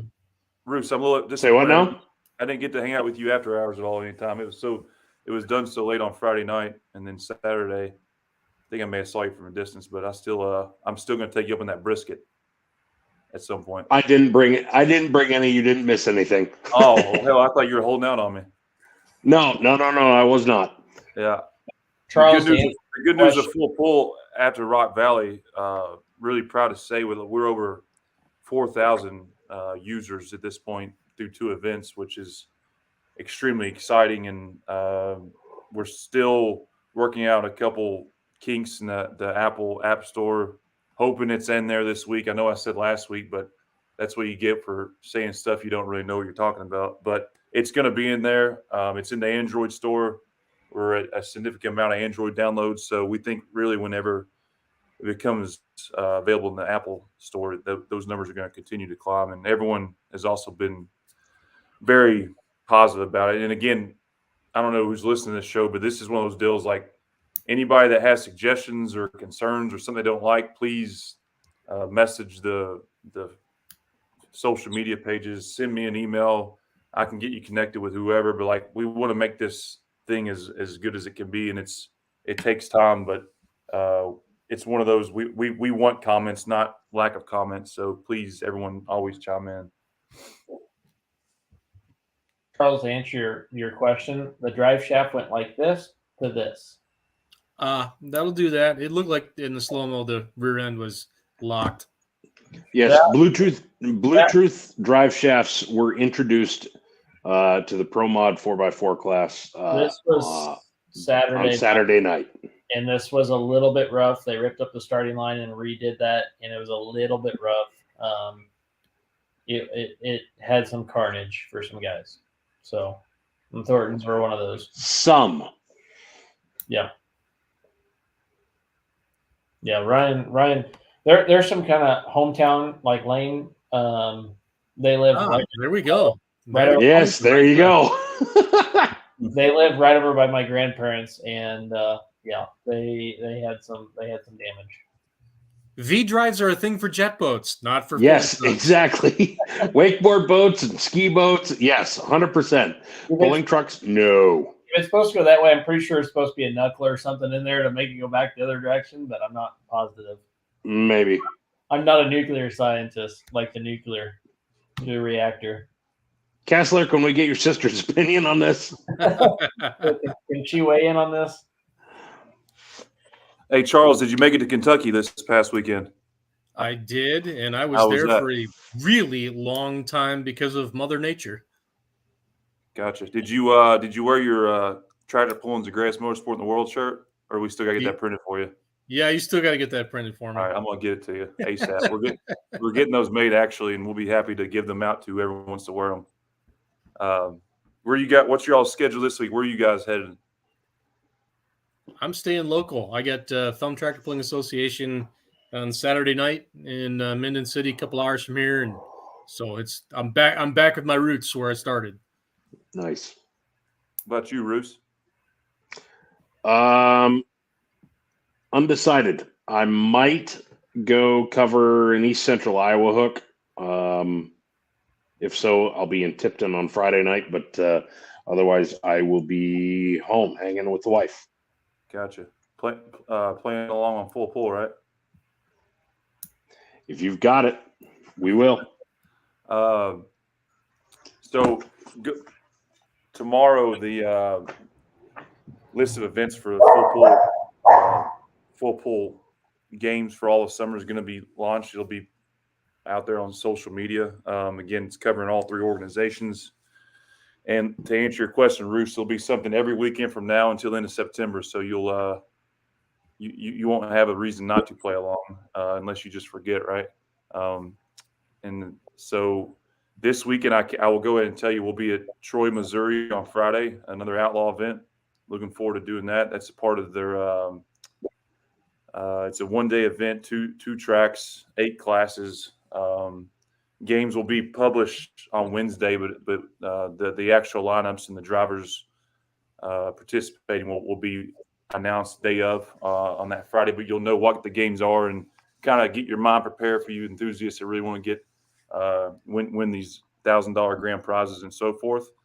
And then that's Friday night, and then Saturday we'll be making our first ever Pro Pulling League debut at Henry, Illinois, at America's Pull. So really looking forward to that. That's a premier one-day event, 2 tracks as well, 6 classes.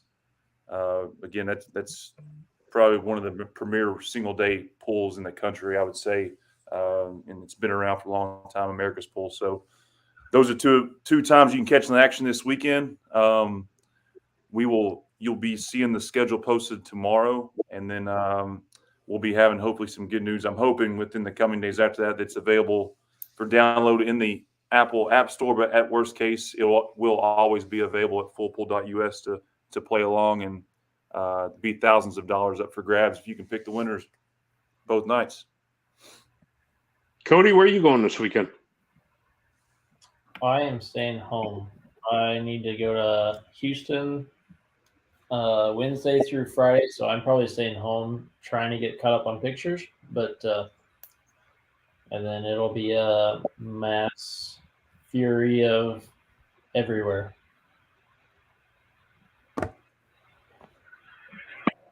Jeremy will not be at Brandenburg. Chase, can we? Yeah. Yeah, I see these messages now. No, will not be at Brandenburg. Okay. We will be at BG as early as they let us. I don't know if we want to get there too early because I've heard too many stories about you, Mr. Pulltown Nut. But we'll be there plenty early. And actually, there is an outlaw event going on a couple of days before Bowling Green. I'm sure you all know which one that is. That will be a part of Full Pull as well. So we'll be there as quickly as we can. That being the well, you're gonna have to hightail it, son. Yeah. You me? Yeah, you. It's not me. I'm the puller. I'm just the guy that gets to get on the show and tell you about it. There's other people that make these moves. These first couple of events I've been very hands-on with it. There's Cody's picture. That's amazing. That's not amazing for that guy though. So it took me a minute because they were talking about this fire extinguisher. I was like, "What are you talking about, fire extinguisher?" And right in front of the right tire, I thought that was like for the longest time. I looked at this thing forever and realized that's a fire extinguisher, just like the bottom end of it. Say what now? That's a fire extinguisher. Jason, zoom that picture in. Yep. That is the bottom end of a fire extinguisher because they're like, oh, the right rear tire. That's definitely a fire bottle. Yeah.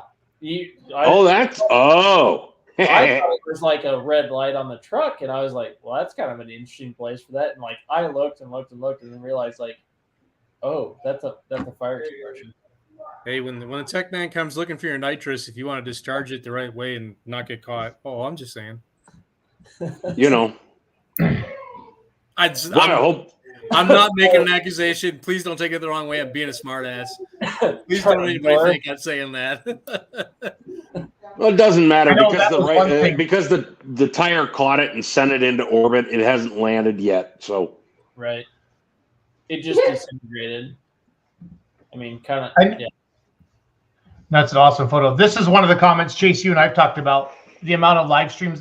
Read this. Jason's from Michigan. So what's he normally get to see? Region 2, Charles, Jason Rock? Yeah, Region 2, West Michigan's in his neighborhood. Late in the season, he gets to see plenty of WTPA Wolverine State. Mm-hmm. So this, and we did not pay Jason to say this, this is what it's all about, unifying the sport right here. So normally Jason doesn't follow Outlaws because it's not in his neighborhood, but because of Full Pull and his picks, he wanted to watch the live stream, and bang, that's how it all comes together. That's what this Full Pull app and Full Pull will do for the sport of pulling. And it was fun. This was only the second event because I only got to go to Toma one day, guys, with the Full Pull gang. But I was in Rock Valley both the days. And, I just think it's going to be a small snowball. Chase, what'd you say, 4,000 users already? Yeah, it's almost 4,200 through the two events. So that's very exciting. It's good. That's good for everyone. And Charles watching Chase pick the outlaw pullers because he doesn't know them. It was like my wife doing an NCAA bracket, like almost the logo. You know what I mean? Chase is like, I'm just gonna pick the names I like, and it was actually pretty fun to watch him do that. Yeah, Roos is making fun of me. Roos, how did you do in your picks the night we had you on there? I called 3 of the classes. You called 3? That's more. How many did you get? I think. Just saying. Yeah. You're wearing your hat, Chase, somebody right? Whoops. Roos, you wearing the hat? Is that hat backwards hat I gave you, right? This one? Yeah. No, this one is mine. Oh, I figured you'd be sleeping in that Full Pull hat by now. Well, I do, but it's uncomfortable as hell to sleep in. I'm just making sure. Because I've got a CPAP mask as I snore, and it just doesn't work with a hat. It doesn't have. So we gotta get you a custom hat and Charles his custom shirt, and we're rolling. There you go. Let's Go Pulling show is worldwide at that point. We're here or what, Chase? Oh yeah, I forgot about you up there, Cody. Yeah, remember that whole thing about holding grudges? Oh yeah. I know. We're holding the grand prize. He's a memory like an elephant. He's never gonna let this go. The one guy that walks in, takes a picture, and tags Full Pull in it and posts it. Yep. Yeah. We're all about loyalty. We're all about loyalty. We'll save a grand prize for you when the time comes. Yep. Travis Slobach, Chase will be racing from Napoleon on Saturday night. Last one in BG buys the beer. Well, Travis, when I'm at your trailer, I never buy beer. I just take it. So I'm going to win anyway. Yep. That's funny. It is. Napoleon's a great. Somebody says, thanks for signing the Full Pull shirt. I know you had to sign some autographs. That was fun. Mr. Pulltown Nut. Chase, we start early Tuesday on Bushlight because no pulling until Thursday. I'm sure you're not in the minority. OJ says, who's going to talk about Craig Corzine showing up an hour before registration close and taking the rock with ease? Corzine, toughest truck in the nation. So I'll put my name on that. Yeah, Charles, that track was freaking amazing. It got 190 some hooks or 200, whatever the number is. It should have been damn concrete by the end of the night, right? Corzine had the first hook of the 2-wheel drive truck class. There's 24 trucks. Laid one out there 360 something. The Outlaws have a rule. I didn't know about this. If the first Truck in the two-wheel drive class goes more than 340, automatic reset. Automatic reset. So he comes back. Corzine comes the last hook and goes 360 or 66 or something. Just won it. He almost had the same distance both nights, right? His winning distances were almost. And by the way, Roos and Jason, it didn't matter because I was like 90 to 100 feet behind these guys. But remember when I asked you, I said, are there any rules with Outlaw that a guy needs to know about? Oh, no, it's all the same. It's all the same. The test hook goes up there. They say 340 rule. I'm like, oh, these guys got me. They've got me tonight. But luckily, I was only 90 feet away from having a problem with you all not telling that rule. I think you have nothing to worry about. Homie, you weren't first hook. It didn't apply to you. No, it's first three. I'm pretty sure it's the first three hooks. Is it really? But it's good to know. Any of the first three trucks go 340, they'll reset the sled. All right. And also, I got a real problem with Dave Nelson too. I'm gonna call him out on the public waves here. So on Saturday, on the Outlaw app, which is awesome, an awesome app by the way. They had the lineups and obviously was keeping an eye on it. And I was listed as test hook as the number one, but like everyone has their draw number. I was draw number 0. So I was gonna set I told you there was 2 records set this weekend. I was going to be the third record as the first puller in history that gets to pull with a draw number 0 number, but Dave had to crush me and he made him draw a real number. But I was almost the first guy ever to draw with the number 0, pull with the number 0 draw. Yep. So, Chase, it's so different for two-wheel drive truck to be the only class in the sport really where your two-wheel drive and the drawbar is above axle center line. How hard is it? Is it a dynamic? Is it a thing to go to the bottom of a class and come back and win it? Or is it better to be early? What's the dynamic like to do that? Man, that's why this is the greatest motorsport in the world, not to bring up the old cliche, but like I'm not saying every event, every night of pulling is like its own story. Like you can't really predict it. And any competitor that goes up there with whenever they draw numbers like, oh, I got a good number, bad number, like there's no such thing really, honestly, because you don't know. When, in a two-wheel drive class, I do think that class specifically, I think what impacts that class more than anything, this is my opinion. Obviously, I'm 90 feet off the lead, so I really know what I'm talking about right now. But the thing that affects that class more than anything is the classes that pull before it, in my opinion. When I say that, like big, wide, Mitas tires that really spin fast and tear the track up, all the dirt's different. But I think as much as anything, numbers, it's what pulls before two-wheel drives that affects that number. I mean, that's the beauty of the sport. That's why it's the greatest motorsport in the world, because you don't ever really know. Charles, what makes you think like that? I love your questions. That's so cool. I just love it. Some historical analysis looking at particularly farm show, but I mean, I know that exists within its own microcosm in terms of what happens there on that particular track. But, just looking at the class at events that I announce, and like I think of myself as a particular student of the sport and looking at what the track does, just it strikes to mind that it's a different paradigm with where the hook point's at and how to fix a track versus what a typical, I'll say, tractor guy would look at for a track with the drawbar below axle center line and what they want out of it. It's totally different being four-wheel drive. That's a wholly different world, but just curious. Yeah, well, and good to touch on the drawbar location. That class leverages more on movable weight than any other class too, because of the length and the weight of it. So that's what that class is as hard to win as any class there isn't pulling as far as I'm concerned. Like there's so much skill and decisions to make, and the weight dynamics they have more weight dynamics than any other class from what I see.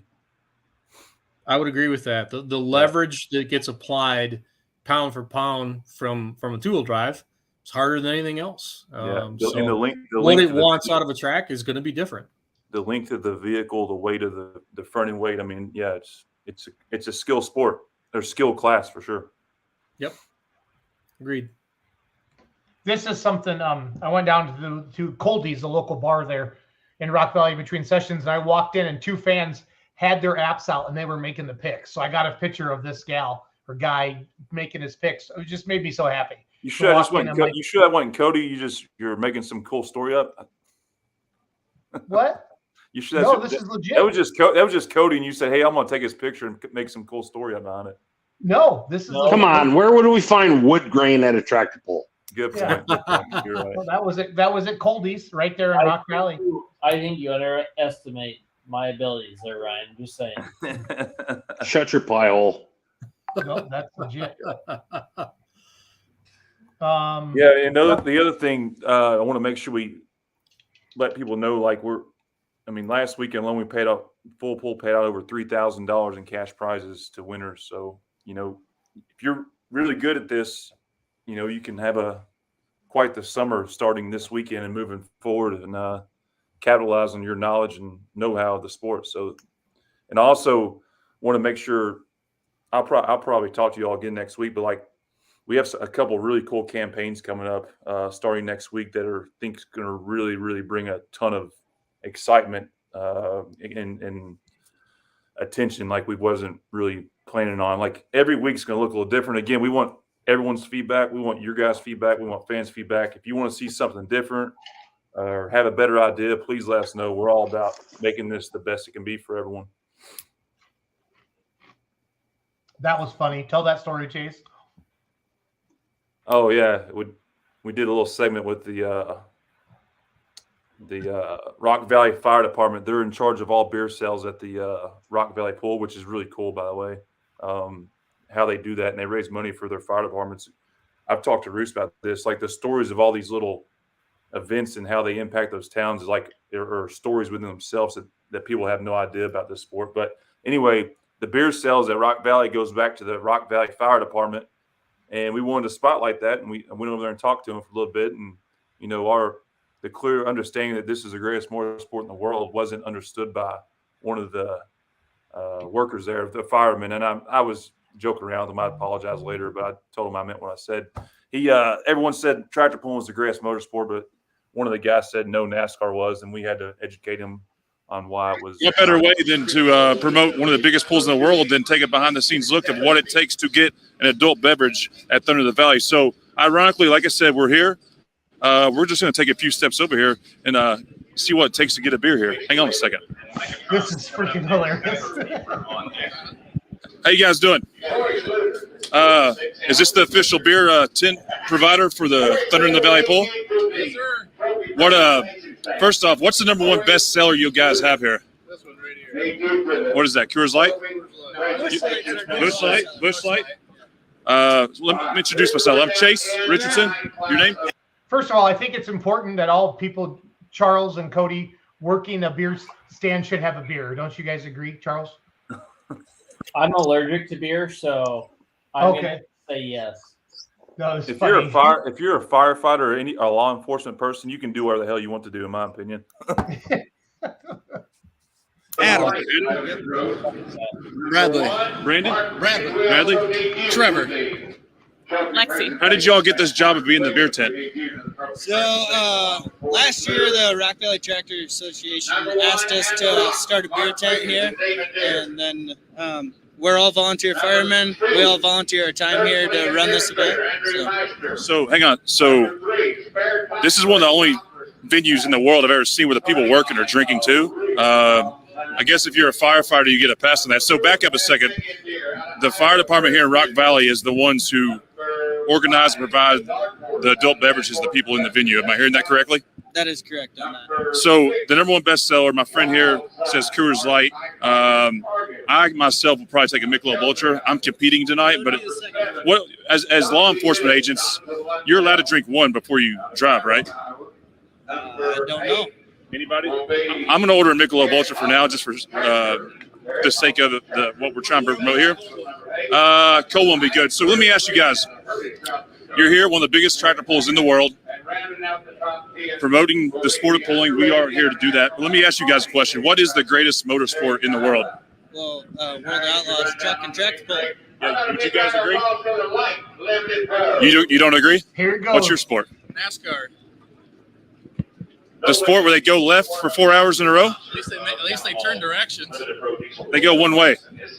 Yeah, this goes straighter. They also talk about politics. We don't do that in this sport. So enjoy your NASCAR venues. So what's the price here for a beer for the fans in the venue? What's the going rate? Do I get one? It's $3 a beer, 6 for a 12 or 20 for a 6-pack and a cooler, and $18 for a refill. So let me hear. They get $3 for a beer. Pulling fans, nowhere in the world can you get anywhere a beer for $3. Mr. NASCAR guy, you know what a beer costs at a NASCAR event? Add a 0 to that 3. As part of what we're doing here, promoting the sport of truck and tractor pulling, we want to take recognition of the people who make this sport go. You guys, even you NASCAR boy, are big ambassadors for all this. So we're going to provide you with your official full pull koozie. Thank you. 293.57. And I'm going to enjoy one with you guys. All right. Last question I got for you. Have you signed up to play on the full pull app? Nope. So NASCAR boy, I just think that was funny. He talked about that. So this was part of our Pull Town countdown to Pull Town. We go out and get some segments like this and put them in there. And then Ryan did pick'ems with us Friday night, and then Brent Roberts came on Saturday night, and he was a freaking hoot with the semi trucks. So did a really, really good time with all that. So fun times. But I think Friday night you kind of get that initial walk by chase. Like, what is this? And then by Saturday, people kind of start warming up a little bit and coming over and getting their free T-shirts and, downloading the app and talking to you and stuff like that. It was a good weekend for full pull. So. Yeah, it was. Excited. It's gonna be a fun summer. It's gonna be a blast. So, where are you heading again next, Chase? Full pull will be at Troy, Missouri Friday and Henry, Illinois Saturday. I myself will be going and doing some pulling elsewhere. So try to pick up off my 90-foot off the lead pace if I can. Your truck turns a lot of RPMs. And then like when it get pulled down at the end, is that a gearing thing or what is that? That's it's a stupidity thing right now, probably. I don't really know how to answer it. Oh no, yeah, no, he's a diesel guy. He doesn't understand. Yeah, I don't. Charles, Cody, the camera guy, just dogged me on this. Yeah. Fuck yes. I told these guys last week we have a little different combination in that truck that we're just trying to get ironed out. So one day we might do it. It's all good. No, it's neat. Trying to figure it all out. Somebody says you're a mini rod puller, Chase. No, he's a 2-wheel drive puller too. I'm not really. I wouldn't call myself either one. I just have vehicles. There's a lot way better than me out there. So. Good deal. Well, Chase, I just want to have you come on tonight and wrap up Rock Valley a little bit. And thank you for coming out. Thanks for the invite. Charles, Bruce, Cody, thanks for bringing the quality of this show every week. It's been rough on me tonight. Cody and Bruce, it was great seeing you guys too. Charles, we'll see you somewhere. Rockwell, probably, right? Yes, sir. Yeah. So Bruce gets a custom hat. No. Yeah. And Charles gets a T-shirt. And what's Cody get? We're working on that. It's going to be some type of grand prize for something. That's awesome. He has a mind like an elephant. Just beware. Chase, with the $5,000 to win, that was pretty cool Saturday night. How many? You had to pick every class winner, right? I want to just cover this quick. Yeah. Nobody got it right, but there was $3,000 in prizes given out. Okay. Or cash, whatever you want to call it. But there was $500. Like you did $500 for class winners and stuff, right? Hold on. Mm-hmm. Correct. I got 4th for the first time I played because I missed Toma, so the 4th for the first time I played. Like, that'd be like saying I almost beat Craig Corzine. Yeah, I know. That's okay. Exactly. I'm like benchmarks, man. Like benchmark here, the next one's here. It's all about momentum. That's right. He has the brain of an elephant, one of you said, so I don't know what that means, good or bad, but that means he will remember forever.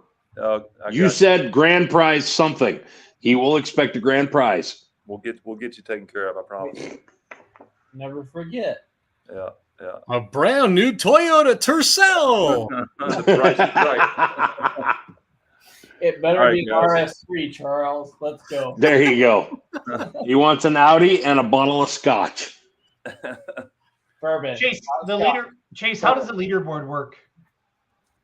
Yeah, so the leaderboard on the Ryan just saw the comment. Sorry, OJ just punked you pretty good. Yeah. He's just stating facts, man. You can't get mad when people. Hey, he's not an asshole. He's a truth teller. He's a truth teller. So the leaderboard. So we're actually working on evolving that.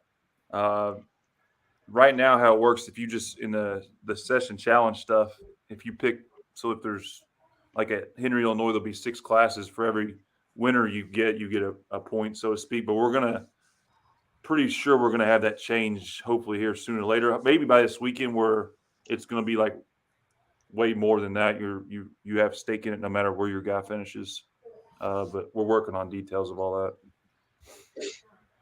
So any other questions like that, guys? I know this is all new, so we want to make sure everyone gets any question they have answered. Even the guys that had the funny comments about disqualifications. That was the fun part, and I've got friends of mine that live over, a couple hours away, and they come to the poll. And I was standing there on Saturday night. They came up and stopped me, and I was like, "Hey, did you sign up?" They said, "Yeah, we signed up," and it was fun to watch them, talk about it and say, "Yeah, we got signed up and everything." So it was kind of neat to go through that and be like, "Hey, what did you pick?" type of thing. So. Remember what I said a couple weeks ago? What's the biggest sporting event in the United States? Do you remember what I said? You got an elephant brain. You should remember this. What's the biggest sporting event in the United States every year? Indianapolis 500. Nope, the NCAA March Madness. Yeah. I guess you got to qualify by one day, but you're right. Okay. I mean, just a sporting event. Well, to be honest, to get back at that. There's because you said there's people that never watch all year long, but they'll play in NCAA March Madness tournament game.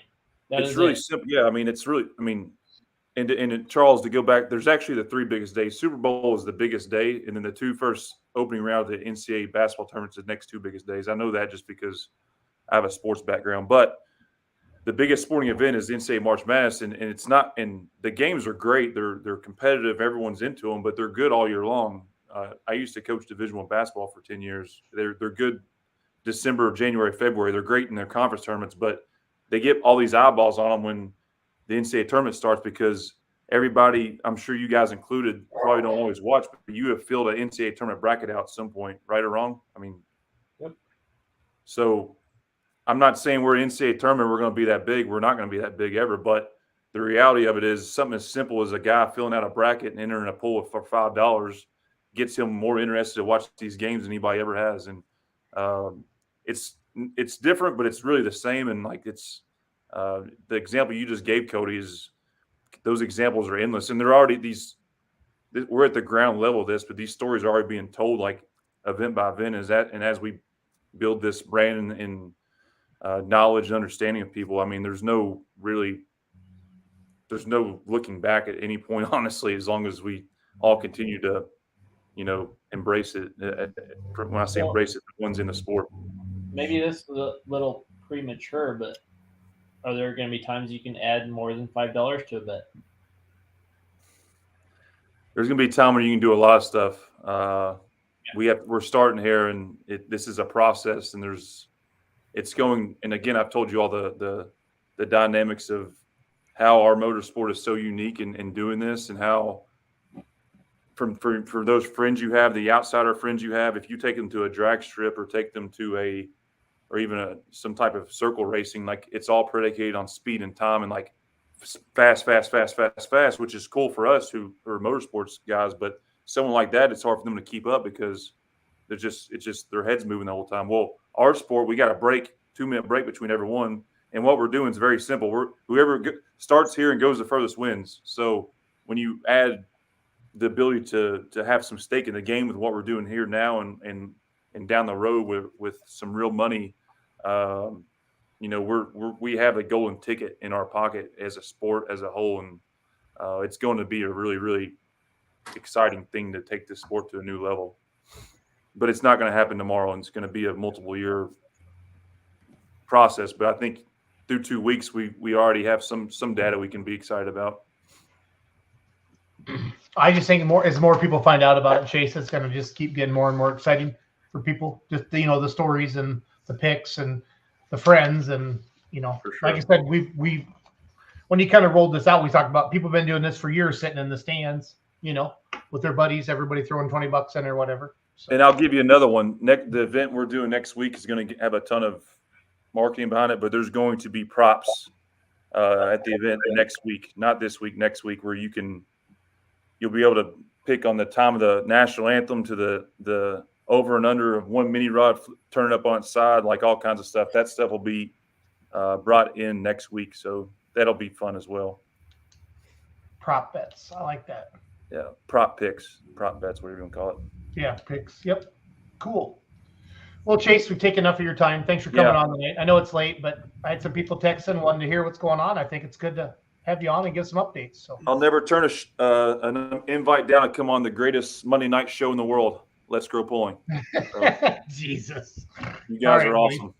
Have a good night. Yeah, enjoy it. Bye. Thanks. What? Okay, I have to the comment. I was number 2 on the scoreboard, and my wife enjoyed making her picks. Russ, that was pretty good. It was awesome. It was fun visiting with Russ this weekend. It was. Crowd participation is very helpful for attendance. What do you think about winning class rides in the sled cab? Charles, how's that work for insurance? Yeah, it happens. I hate to be that guy now, but that's kind of where we're at. We've seen enough, guys, all of us. You know what I mean? Yeah, I try to look away on some of that stuff and look. So personal. Let's get deep on this one. My son is a fledgling sled operator. He's a teenager, and he's really good at doing it. I don't want him distracted when he's in the cab doing that job because he has a big time responsibility. Is it cool to ride in the sled? Absolutely. It's a treat. But are we at a point where that should have a cap on it or should be banned outright? Get rid of the buddy seat that's in the cabs of those sleds? I kind of think we might be there, if I'm honest. Yeah. That's it's a good point. Yeah, I think Kent's jumping on it right away. You know, could be a distraction for the operator. So I got some of Ryan's photos up from Rock Valley. I'm going to flip through these. And we'll just, Charles, can you tell us about your weekend a little bit, bud? The feature of my weekend was rain. Lots and lots of rain. No, that's awesome. No, it's not. I got home at midnight last night when I should have been home at midnight Saturday night. Oof. Okay, so you guys pushed it back and did it, Charles. We did. We had the availability of the racetrack. What's that? Guys, I feel like this is 2 weeks in a row for Charles. Like he's had bad things. So the Outlaw Diesel Super Series, our races are always scheduled for Friday night and Saturday. And after 3 races, we have finished out racing on Sunday at all 3 of them. And sincere thank you to the racing facilities we went to that they let us do that so that we could get all the racing in and acquire points for everybody. But it kind of sucks. There was a lot of work that went into it. We had rain Sunday morning even, and we wouldn't quit. Guys who are responsible for the series jumped on whatever equipment we could get on top of and dried out 3,500 feet of pavement to go racing, and we finished it 45 minutes before rain came again. And you will learn a lot about what a drag strip wants to say to you and what it'll tell you by going up and down it for 3 hours on a blower. Just saying. You will find out a lot.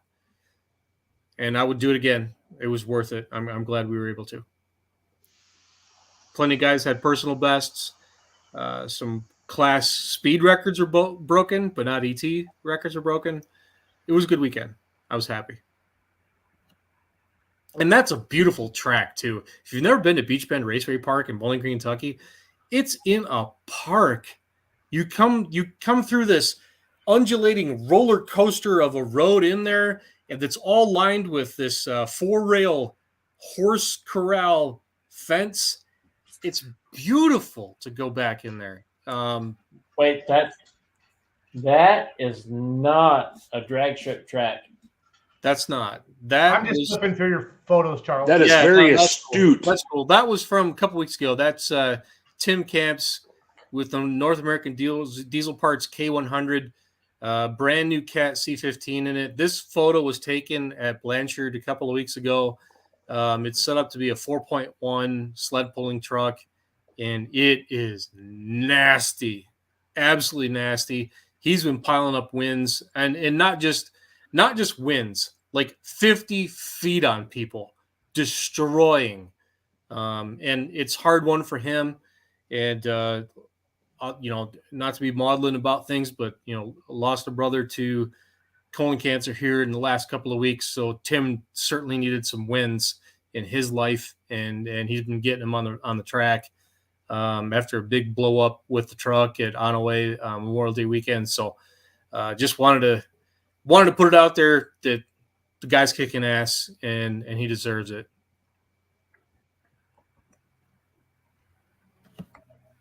Not gonna lie, I got a few guys out here who would like a piece of that too. Yeah.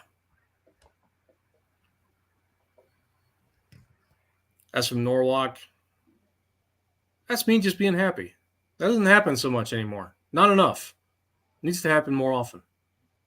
Happy, happy, happy. Bruce or Cody, who has some albums up on your guys' Facebook page? Vanderholm, what do you got up from? Ryan's. I've got an album stubbed in. I've got like 10 pictures in it. Okay, so we showed this picture, right? Yeah, that is so cool. That's Lloyd Werman, right, from Nebraska. Yep. Code? Yes. Did anybody get a chance to talk to him? I talked to him. He took some aspirin. He was a little rough, but that. Okay, so that was your comment was legit. So yeah, no, no. So I got a couple of them. That one was Charles. You would have loved this. Yeah, I know that guy, Joe Bear. Yeah, no, he went to take off, and apparently one of the clamps is not tight enough because clearly came out the bottom end, and he's like, "Fuck it, let's." Clearly, go. An important clamp. Nah, down pipe means down. ZFG. Yeah. So he just sent it to the moon. He's like, "Fuck it, let's go," and he's like, "Let's take it to the moon." So he took off, and away he went, and he ended up. I'm pretty sure he ended up with a rock for the weekend. So you guys were out there, and I heard that Laverne Zimmerman joined him. You guys got photos of Laverne? Paul, his brother. Oh, okay. Laverne's brother. All right.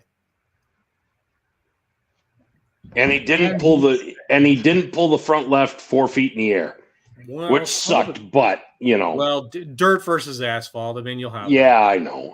Because I asked him if he could do that for me. He's like, "No, I'm sorry." I offered to try and move the sled to the asphalt. He said no. Yogi, dude, gotta love Yogi. Charles, it was. I've got a black and white. I've got a black and white shot of him for the drivers' meeting that is in the black and white album. If you, I've shot him a million times. Well, not quite a million times. That's exaggerating. I've shot him plenty of times. One of these days, I'm gonna get to announce him on that freaking tractor and not Digging Fever. And I will not consider my career complete until I do. I walked back to the pits and talked to them, him and his wife, actually. And it was a lot of fun to visit with them. And they're awesome. Cody, where'd you get this shot at? That is Graham, Missouri. Holy shit, that's cool. So that's the same flag we had in Nashville. Okay. That's a buddy of mine. We helped put it up. I've got some shots coming from Newmarket, Iowa, 4th of July. And that's Osceola. Yep. That's Mountain City. That's Arlington. So that tractor. That's the first pass of that 4-1 in the light mod class. From Wes Evers. Lane Paulson's very first pass. Shout out to Lane Paulson and winning Saturday night at Rock Valley. That was his first win. That was his fourth pass down the track and won.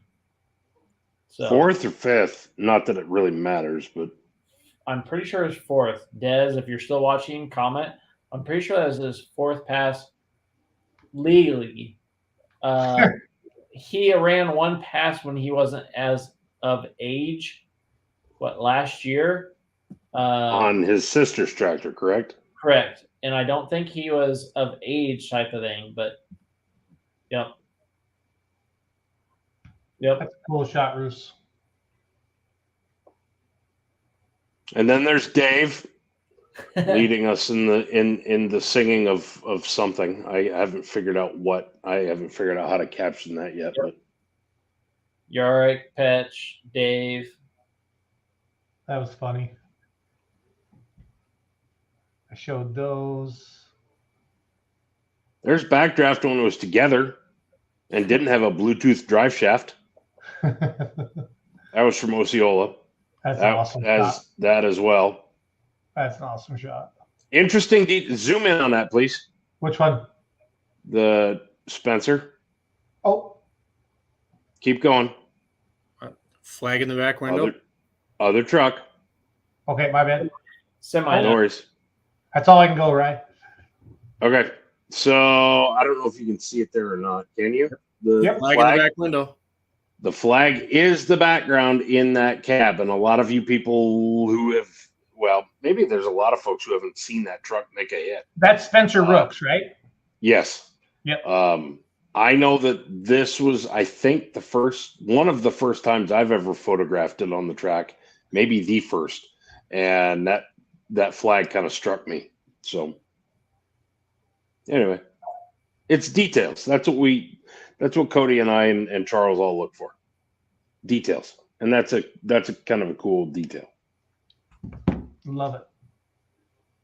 Love it. Also, Osceola, since we're on the subject, there was also a phenomenal track. Like I said, 12 to 15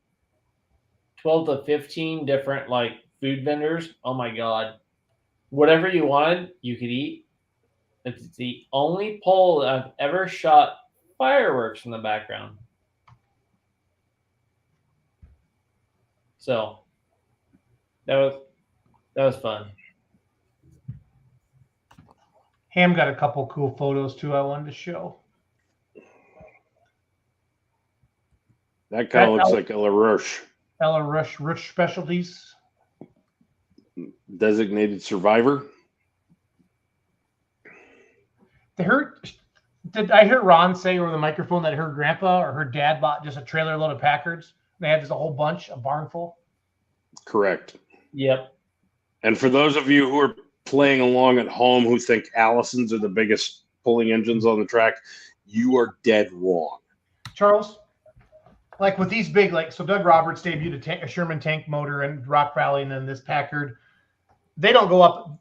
It's all bottom end, right? Torque with those guys because they don't have, they don't scream like a Hemi or something like that, but they still can pull, right? They can't. The Ford GAA tank engine, so 1100 cubic inch V8. It's not going to be a high winder. They're not going to be. But it's awesome to see alternate power plants being used, and I love it. I think it's great that they're trying to do something. And who knows? With time and development and enough money thrown at it, if you've got enough guys who are willing to help subsidize more parts and diminishing returns in terms of cost. Could something like a GAA tank motor really rip? It might, with a billet block and billet rods, billet crank. But who's gonna? Someone's going to have to throw down a real big checkbook for that. All right, I just won the lottery. We're going to do this shit. Right. It's not there. It's not there. But it's cool that he's doing it. I love it. I want him to succeed. Yeah. I was filming on Saturday, this weekend a lot, and I wanted to ask you, like, I understand, they can still, because they still pull good distances, but they don't have that, that screaming noise. No, and they're not going to. So Sonny Leonard, the biggest nitrous engine he'll sell you, I think, is 1,000. Well, God rest his soul, Sonny's not with us anymore. Yeah, the biggest engine they will sell you, I think, is 1,005 cubic inch on a nitrous setup, and the GAA Ford tank engine is bigger than that. And even even the Leonard motor isn't going to turn. It's not going to scream. It's not going to scream 9,000. I'm not sure it's going to make it to 8,000. It's just not gonna. It's that big. Yeah, here's the Sherman tank. I wanted to show you this. Doug Roberts built this. Yeah, it's a super cool piece. It's been tried in Europe. It's been tried here, and few, I think, have pushed it as far as what Doug has at this point. And I wish him all the best with it. I really want to see it succeed. I think it's cool. I saw his Facebook. He's going to have it in Carthage, Missouri. That's down by his house. I think that's actually where he's from this weekend. I think you're right. Well, it's where he lives. It's not where he's from. That's where he lives. Oh, okay. He's originally from Shelbyville, Kentucky. Really? Yep. I know that. That makes sense. Because he's got an accent. And there's a Rolls Royce, Longnecker's old tractor that Doug has now. Doug both of Texas. So I mean that light limited mod class is super cool with the Outlaws, Charles. Just all the different engine combinations. I really want to see that class in person, and I want to see Doug. I want to see Robert's tractors in it. I want to see all the oddballs. I wish I'm drawing a blank now. I want to say it might have been even Ulmer's had done the one bank Allison with 6 turbos. I want to see that thing again. Whew, I don't remember that. I feel like that was Wayne Longnecker. Yeah. No, it wasn't Wayne. It was somebody You sure? else. Yeah, I'm sure. And I could find somebody cut an Allison in half. I remember that. No, Longnecker cut an Allison in half the other way. He turned it into a V6. Mark Ham says Paulson. He would Paulson. know. Yes, thank you, Mark. Okay. Mark. Paulson did that. They didn't people cut know- it in half and turn it into a V6. They turned it into an inline 6. And it was one of the coolest damn things. But no, Blankspur's right. Geiger. It is Geiger. Fascinating piece. They had 4 chargers feeding 2 and then into the engines. The bank. I think it was a left bank. They deleted the right bank and tilted it up and had the left bank only. I know I've got a photo of it somewhere saved. If we don't run out of time, I'll put it in the chat for you to post. Well, we're just kind of starting to wrap it up anyway, so it's all good. I just wanted to check in with everybody. Geiger's the one who had it. Mark Ham says he wants 3 minutes.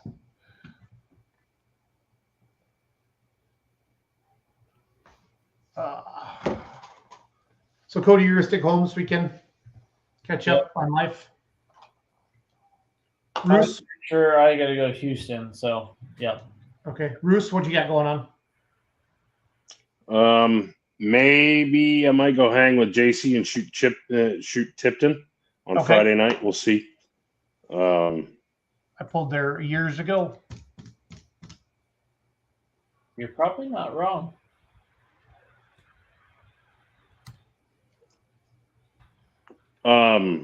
Cody? Yeah. Tee it up. You're pissed off about things. Talk about things that pissed you off about Rockwell, because I know there weren't many.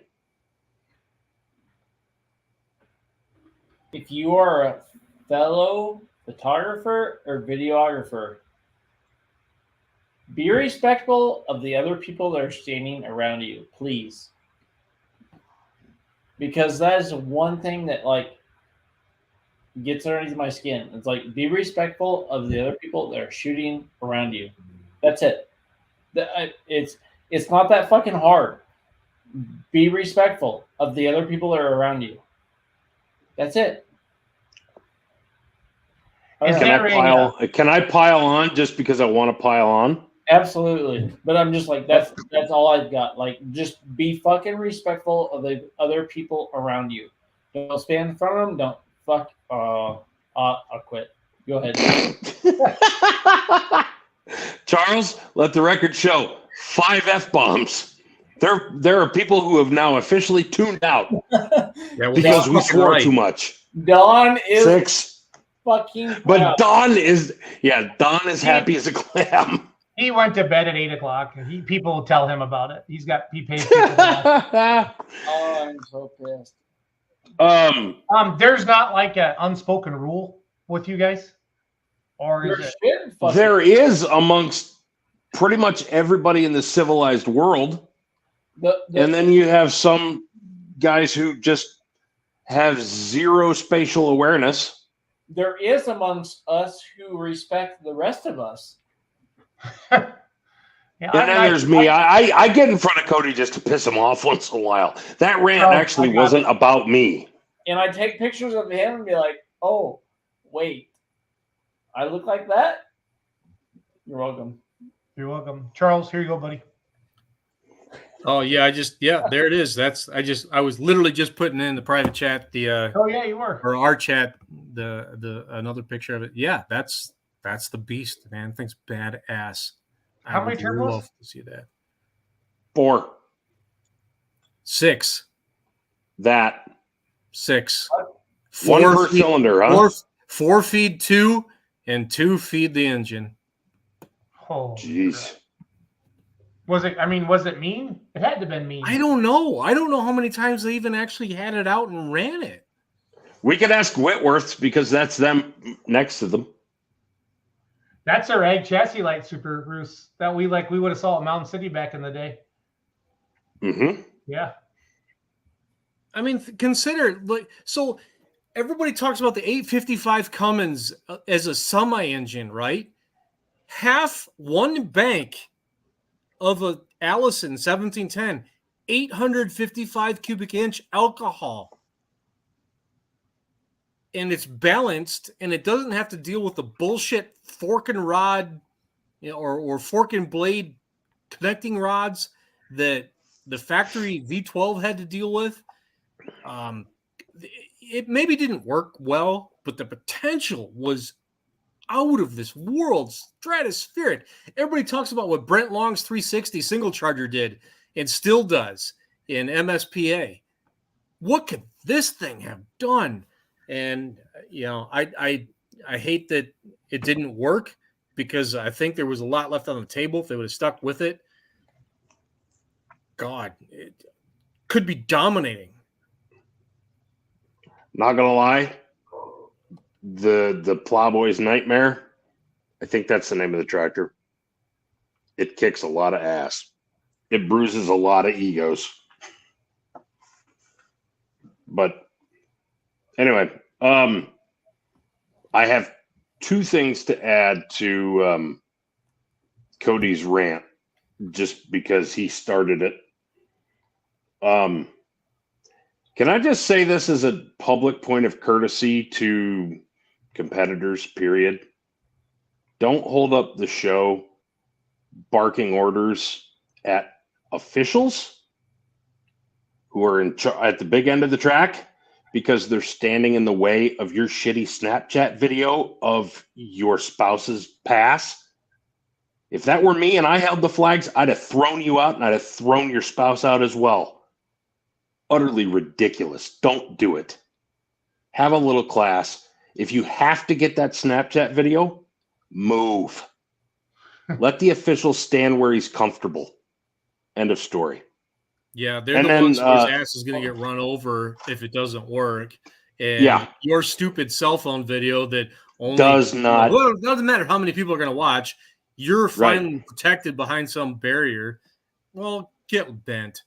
Well, no, they were not protected by some barrier, but they had the gall to hold up the show while they were barking orders and waving their hands like absolute idiots.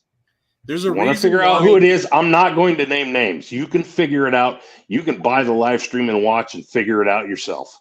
But I thought it was absolutely atrocious. The Thumb Tractor Pulling Association, where I got my start with, and to this day, our chief track official at the big end of the track, he's got flags that are huge, right?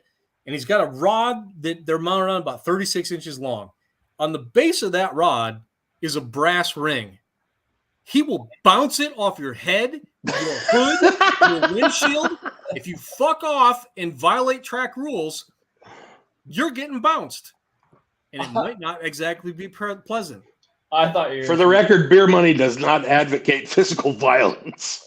That's not the way we roll. But we don't advocate physical violence. But we also don't advocate you being a fucktard. Right. Can I also add to that?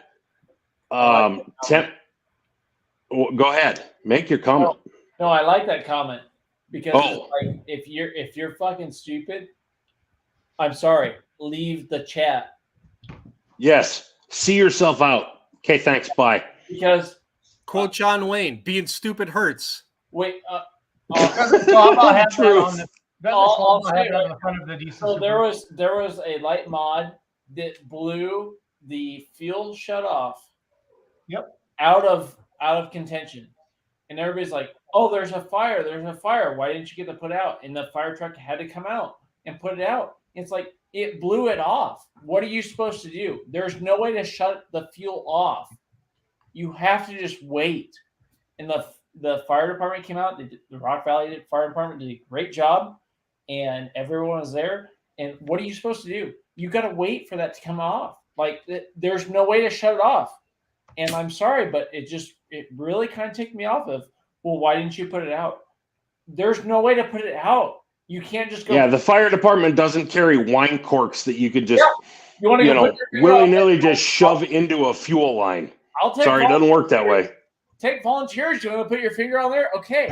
Because it doesn't work like that. Holy crap. Where's my 093 plugs? Where are they at? Yep. I knew I had them here somewhere. Right. It was Charles. It was in the light mod class Saturday afternoon, and then they pulled it off the track, and then then the fuel kept running. And then you can't see an alcohol fire, and then somebody can feel the heat. But they did a good job. You can feel it. I know. Yeah. You can't see it. Sorry. Track officials should carry a pair of tin snips. They could just cut the fuel line off. Pinch it. I ran the fire extinguisher to him because it was like, what do you do? I ran the fire extinguisher to him, and everybody asked me like, what are you doing? I was like, it's not my first rodeo. Yeah. That is the thing. It's like, it happens. It doesn't matter what happens. You don't expect it to blow the fuel shut off right off the motor. That's one thing that you don't expect on. And so that's one thing that happens. And I don't know. It just kind of really ticked me off of like that. Yep. There you go. The fire department did a great job and they got it. I mean, what are you supposed to do? You're supposed to wait. The fuel's going to run out. It's not that big a tank. It's going to run out. It's going to shut off. And that's one of those things that you take care of. And the only thing that they could have done better was station the fire truck at the end of the track, at the big end of the track, as opposed to the little end, because it took them an extra 2 minutes to get there because there were 652,000 people standing in front of the fire truck that needed to be cleared away. So Rock Valley actually has a fire lane that has specifically been able to get out to get down there. But that's one of those things of, it took them a couple minutes to get down there. That's like every show. There it is, Charles. I wanted to show you that. There you go. You don't plan on that happening. And that's one of those things of Rock Valley has a fire lane specifically to get down the track if they have something at the end of the show. And one of the reasons I mean, I'll say it. One of the reasons specifically they have that is because if they have another, it's a small town. If they have another call they have to go to, they want an avenue to get to the other call in the town or the county, whatever. That is one of the reasons they have that. They're not a big enough fire department. I don't know. Rock Valley is what? I have no idea. What, 1,200 people? Maybe 2,000?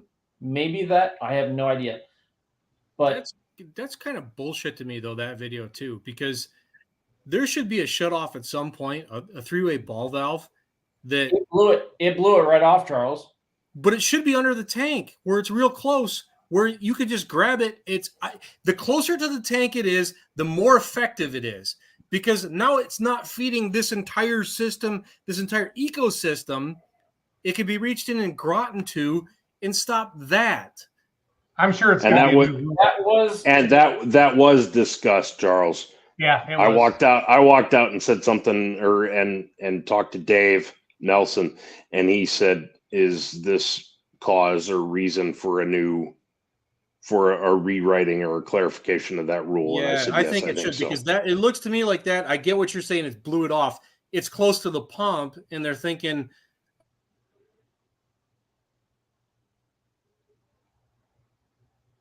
point. It should be way to leave us hanging. The delivery point. I was going to say that was like the most. That was a dramatic pause, Charles. That was as dramatic as Charles has ever gotten. No, my system cut out. My delivery cut out. No, what I was saying was, I understand what they're thinking. It's close to the delivery point, the high pressure point, being at the fuel pump. It should be close to the source, back at the tank. That's my point. Yep, I would agree with that. It all happens. We need to talk about it. I get it. I mean, it's something we can learn from. I'm not saying anybody's wrong or it's anybody's at fault, but just we can be smarter. We can be better. That would be a better way to do it, in my opinion, is cut it off right at the tank. Cut it off where it delivers from, not where the pressure boost is. But that's part of growth. You know what I mean? Like that is honestly part of growth of the sport. What do we learn? What do we do from the sport? And this is one of those aspects of, do we have the fuel shut off there, or we have it closer to the tank? And that's one of those things that we learn as we go. So, yeah. And you know what? And now thinking about it a little bit more, it might have been a three-way system where it's at the pump. The three-way part is not cutting. It's cutting fuel supply, but it's returning it back to the tank. But I would like to see that still to be closer to the tank itself, where you're not having to drain whatever it is, like a 1 or 2 inch supply line that can hold realistically 1.5 gallons of fuel, potentially, that you have to burn through to put a fire out. I don't know. I'm just thinking out loud, but and trying to reason out what the original thought for the rule was and how it can be better. That's all I'm saying. No, it's good. I want to talk about it. What I learned is I need to get a gimbal instead of trying to hold a camera still for that long, the wireless camera, Cody. So I need you to help me with that. I'll sell you one, Jason. Don't worry about that. Let's talk about that afterwards. Because I watched I was the one shooting that shot, Charles, of the fuel coming out, and I thought I was staying steady, but I wasn't. I suck. I got one right. I don't know where it's at, but it's on the other side of the monitor. So this was Charles on the track after it happened. I went up and got this shot. Yeah, it looked like it pushed a bunch of oil too. Yeah. Well, blew the burst panel to start with, and then just the residual heat melted this and that and the other, and suddenly a fuel line was cut or melted. And gravity did its thing and hit hot things, and suddenly, oh my God, there's fire. Yeah, I'm not putting bus tracks on anybody. I don't mean to sound like that, but I just like, there's a different way I would have done it. That's the thing, is like they blew it off at that exact spot. They pulled it off before they got off the end of the track.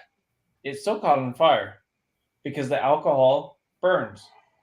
So that's one of those things of what you learn as you go. But like, what's Cody, that steam coming out right there? What was Like it's not leaking the fuel crazy here though, is it? That's not fuel though. No, that No, it looked was more like oil. oil. Like It was. I was trying to get in there and get the best shot with not getting in the way too much. I mean, head gasket shouldn't be pressurized that much still, so I don't know where that's coming from. Anyway, no, just something to learn from, something to think about. Yeah, no, it's all good. But I mean, I want to share it, show it. It happened, and so I had a conversation with Derek Rose last weekend, and not to put everything back to drag racing, but he's the fastest diesel 4-wheel drive on the planet. He was brave enough to ask somebody at a race, "Come look at my truck. Tell me what you don't like. What would you do differently? What's wrong with this, the way that I've got it? I don't care what it is. My feelings aren't going to be hurt. Just tell me what you think is wrong." And a couple guys did go through his truck and found a couple things, small, but I think pulling, we get in our feels too much. We get to be too secretive about the technology maybe we're employing, and we forget about the safety side, and we don't think to invite someone and say, "Hey, I built this thing. It's awesome and I'm proud of it, but I'm going to swallow my pride for 1 second and tell me what's wrong. What would you do different? Would you change this? Is it safe? Is it not competitive? Maybe. Check your ego maybe for a second when you drop your trailer ramps, because you just might learn something. When you drop your trailer ramps. Dude, that's well said. I like that. I love that. Can we also talk about how we conduct ourselves on the track? Sure. Absolutely. Temper tantrums are for 3-year-olds, not 30-plus-year-olds who have been doing this for a long time. Check yourself and act like you've been here before, okay? Everybody else had to deal with the same track that you did. And you didn't actually, you were actually probably, actually, no, he got pulled off the track. Regardless. Temper tantrums are for 3-year-olds. Okay? Thanks. You were successful. You were clearly successful at some point in your life to be able to afford to compete at this level. I'm sure you didn't treat your customers that allowed you to be at that level in that same way. Why would you treat a track official differently? Well, and that's the thing. This rant and rave was about something that I don't believe this competitor understood. He thought that he was being burned down at the line because apparently drag racing. Sled pulling, there's burn downs in sled pulling? This is the greatest thing I've ever heard of. Right? It's like grudge pulling-ish or something. It's a grudge match. That's all it is. But, yeah. So when the guy on the other side of the track blows his header off and he's puking all manner of things out the left side of his motor, and the safety crew takes an extra minute to look it over and make sure that it was safe before they haul him off the track, and you're hooked to the sled on the other side, sorry. You could have shut your motor off. Yep. But instead, no, you let it run, and then you ran down the track and you got into a nasty bounce and you had to let out, and then you got out of your truck and just about threw your helmet, and then you kind of yelled at nobody in particular, and you look like a fool. Act professional, please, for the love of God. There's a lot of the general public who sees people who are involved in truck and tractor pulling as big hilljack rednecks. Don't add to the stereotype. Okay? Thanks. Bye. All right. Another great sorry. pulling. It's late and the rest of us got fucking on rants. But I don't care. That's what, listen, this is our show. That's the thing. There was a lot of good though. I mean, look. Oh. I wrote 2 pages of notes as a wrap up as to what I thought was amazeballs. I'm so proud of you for writing notes. It's just that the last 2 freaking sentences were negative.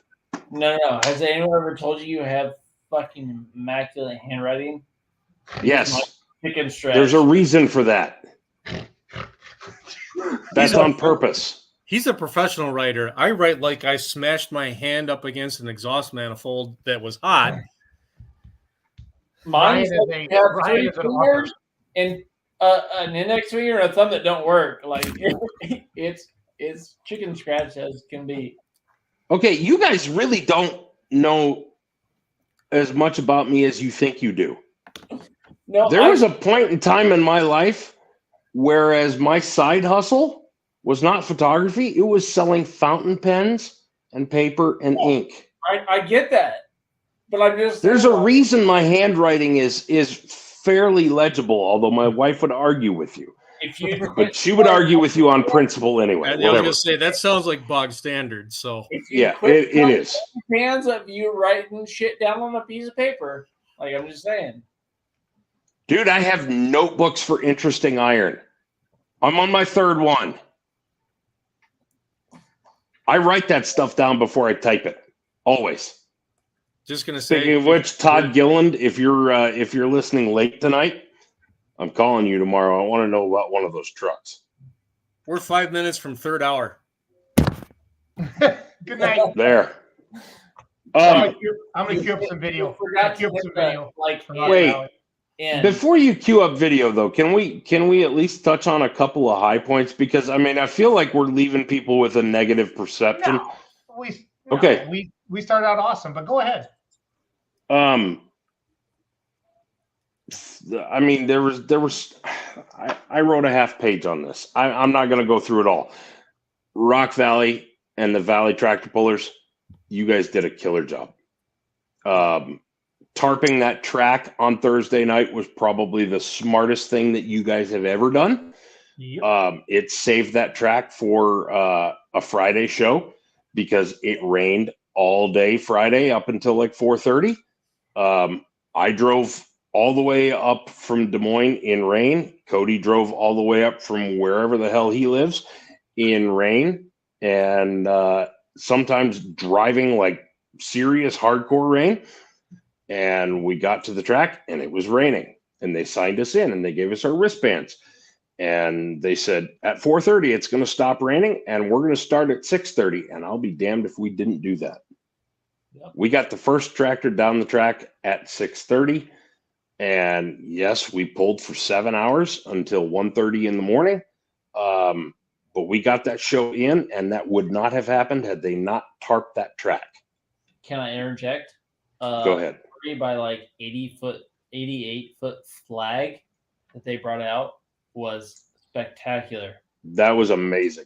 Because I myself help hang a 20 by 30 foot flag all the time with a buddy of mine, Riley Christie, who, anyhow, that was pretty cool to see them bring that out on the track and have a mixed batch of veterans, people.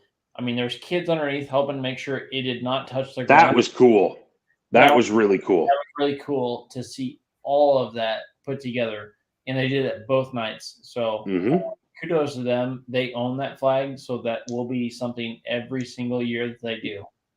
So, sorry. I just thought I'd throw that in there. No, I'm just looking through and seeing what we haven't covered yet. 10 states at least represented. I know there were 9 in the 4-wheel drive class alone. Cody, you mentioned Lane Paulson's first victory on the 4th or 5th pass at age 16. His sister wanted to she wanted to give him a hug, and then she wanted to throat punch him. I'm pretty sure smother him with a pillow in his sleep. I'm not maybe. I might have asked her, and she said I might want to throat punch him. 2-wheel drives. I will go on record right now as saying that the strongest 2-wheel drives in the world come from the state of Illinois, and you're welcome to challenge me on that. But Craig and Jeremy and Bradley put on one hell of a demonstration. Otherwise, I had to laugh at the post of thank you to the missuses for letting us take your wheels to go to Iowa and go pulling.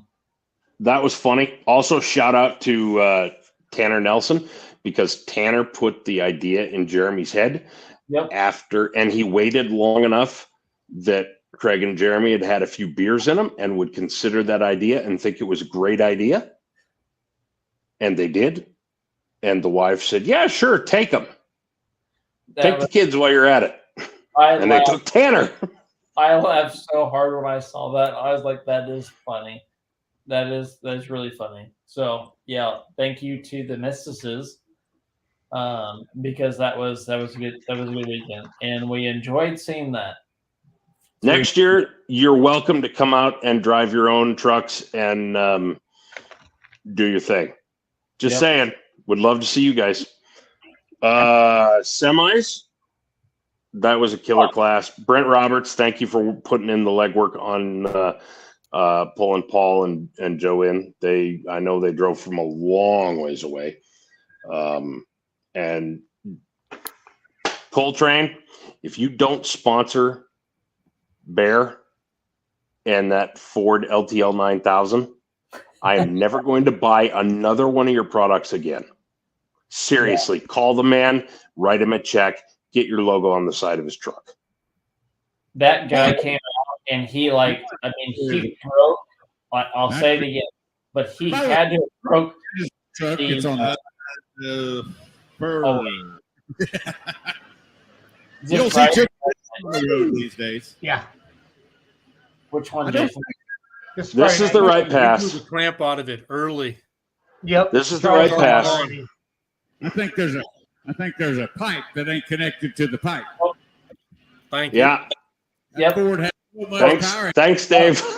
Yeah. I have not watched. It was great hearing Dave on the mic again, by the way. Absolutely. So he broke his clamp, and he was like, "Fuck it, let's go." Tell me this doesn't define Cole Train.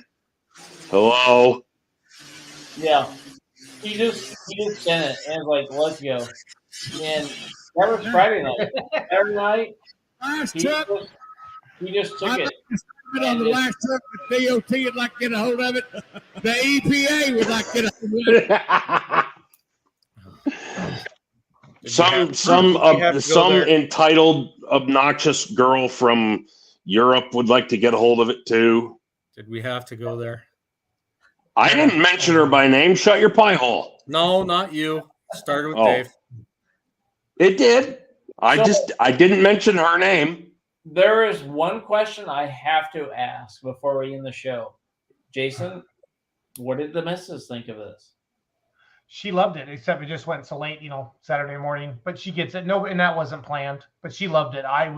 That's the happiest I've been at a tractor pull in so many years, because she was there with me. I love doing this. I hate leaving her. I hate being gone every weekend and not taking my wife with me. And it was awesome. And she was happy because she got to help. And she felt like she was part of it, because she said, otherwise I get there and then you're gone and I don't see you for 6 hours because you're out talking to everybody. So she ran a camera. She did a great job. I've seen some of the ESPN footage already that they're putting together for the show, and it's going to be badass, guys. Really proud of what we're doing. So that was I mean, walk by and wave and see her and stuff. That was a lot of fun. Yep. So Roos, did you got all your notes, buddy? No, there's one more thing that we need to do, and the four of us need to make a concerted effort to do it. Okay. From henceforth, Tim Blankensport needs to be referred to as Sir Timothy.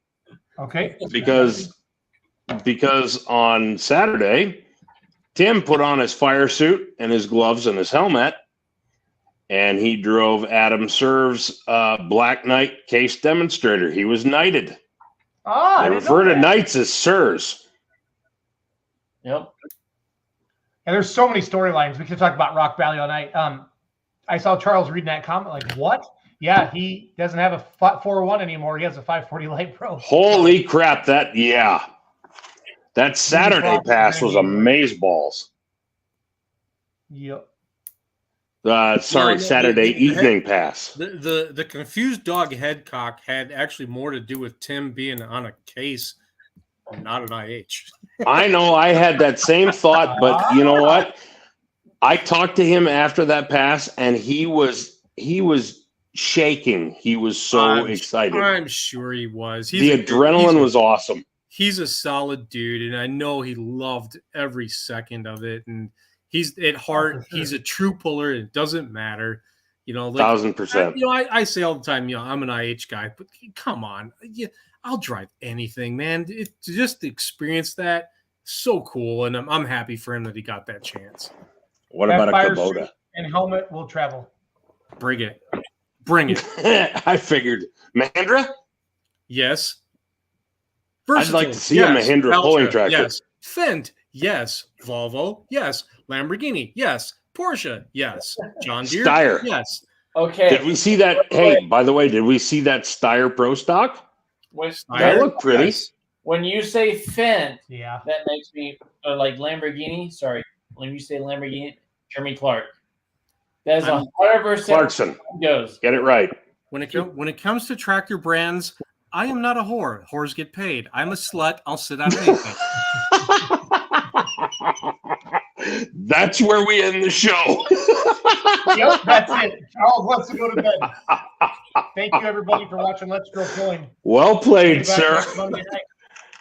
Good night, folks. I'm gonna play some video from Outlaw Pulling TV from Rock Valley if you guys want to stick around. Love you, Charles. See you, Cody. Love you guys. Bye. Turn the volume up for everybody. Thanks for watching tonight, guys. Have a great night.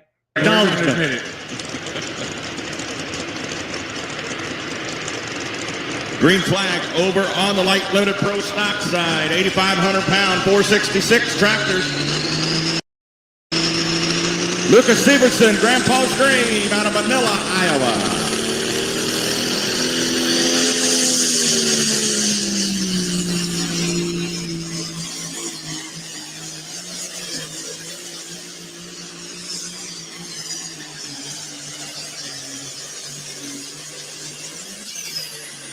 Second John Deere to go in the class here. Andrew Meister doing driving duties for 10 off the ground course. He was the first puller, 04.8. The tractor finish.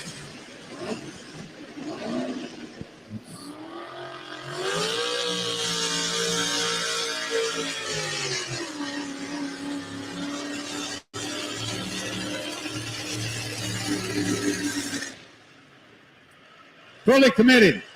Evan Brim out of Missouri. Motor not wanting to come to life for him. Motor not wanting to come to life for him. So going to have to live with 211.74. 211.74. 211.74. So not a good hook. All right, we're going to go back down to the trophy stage, ladies and gentlemen. Fred has got our 3,200 Super Field on stage. All right, this class is sponsored by B&B Gates and Supply out of Dune, Iowa. They have all of your beef and hog gates and all of your type of livestock needs. We appreciate them being the sponsor for the 3,200 Super Field. And want to say congratulations to the Derek Kurzer out of Nebraska, Casey Asmus out of Hotchkiss, Nebraska. So, Casey, congratulations. I've got a question for you. When did you start pulling? I remember when you started pulling, but I don't remember what year. Around 2010. Okay, a while back. I want to say thank you to. Thank you to everyone at Joe Bush Agri Fair and everyone that helped put this pull on, and everyone at home in the pit crew. All right. I've watched the poll many, many times. So congratulations, folks, out of Nebraska. The winners of the 3,200 Super Field class here at the 20th anniversary of Thunder in the Valley. Thanks, Fred. Casey Asmus, congratulations. All those winners, Kurt went down there to get that Case IH banner. We got to get those winners to sign that banner. Also want to mention Pulling fans, make sure you visit fullpull.us and sign up for the free-to-play games that will keep you on the edge of your seat throughout the entire event this weekend. It's time to put your pulling knowledge to the test with every game you play. You'll have a chance to win some serious cash. That's right, I said cash, folks. The more you play, the more chances you have to win. So grab your phones, head over to fullpull.us right now, the official fan app of truck and tractor pulling, folks. Go to fullpull.us. You can start playing games right now from this pull this weekend and actually win some cash. Leave Rock Valley, Iowa with some cash in your pocket. Fullpull.us. All right, we're going to go on the chain stretcher side. Going to go over here on chain stretcher out of Indianola, Iowa. Toby Vanderpool. Now the chain stretcher currently sets 9th in the point. Finished 11th on Friday night here last year. Did not have the best of hooks here last year. Finished 12th in points. Wasn't able to make all the show. Looking to do better, chain stretcher.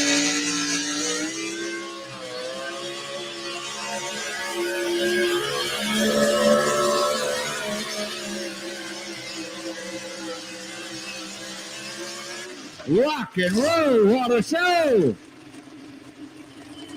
Chain stretcher.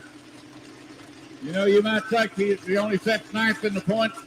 Got 11th here last year, 12th in points last year. But you talk about lighting the shut now. 336 feet, point 19. Does not take the lead, but definitely goes into second place, 336.19. Last night's winner out of Ute, Iowa, Spare Time, Brady Gossler.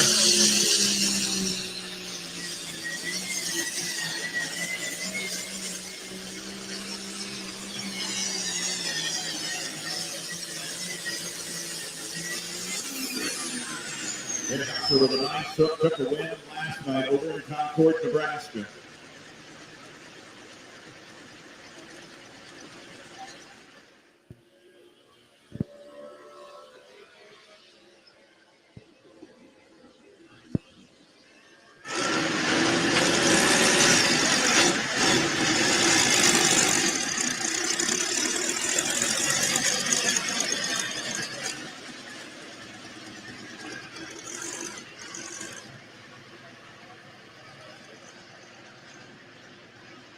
Now that chain stretcher a while ago went 31 mile an hour. Fastest pass down the track on this side anyhow.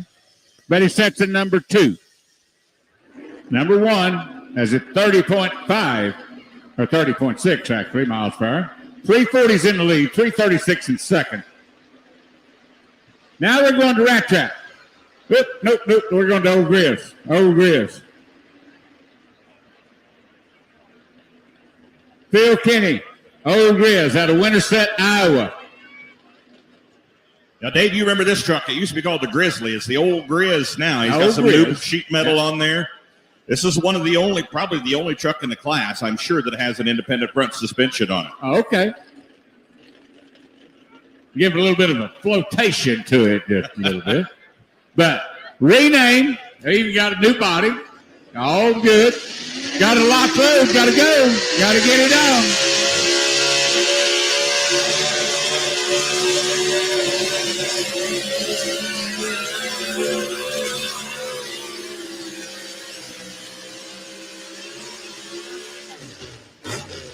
Little bit of steam coming off those front tires. You notice that when you stop down there? A little bit of steam off them front tires. We might watch the replay. It gives you an idea of how fast they're spinning. 329.41.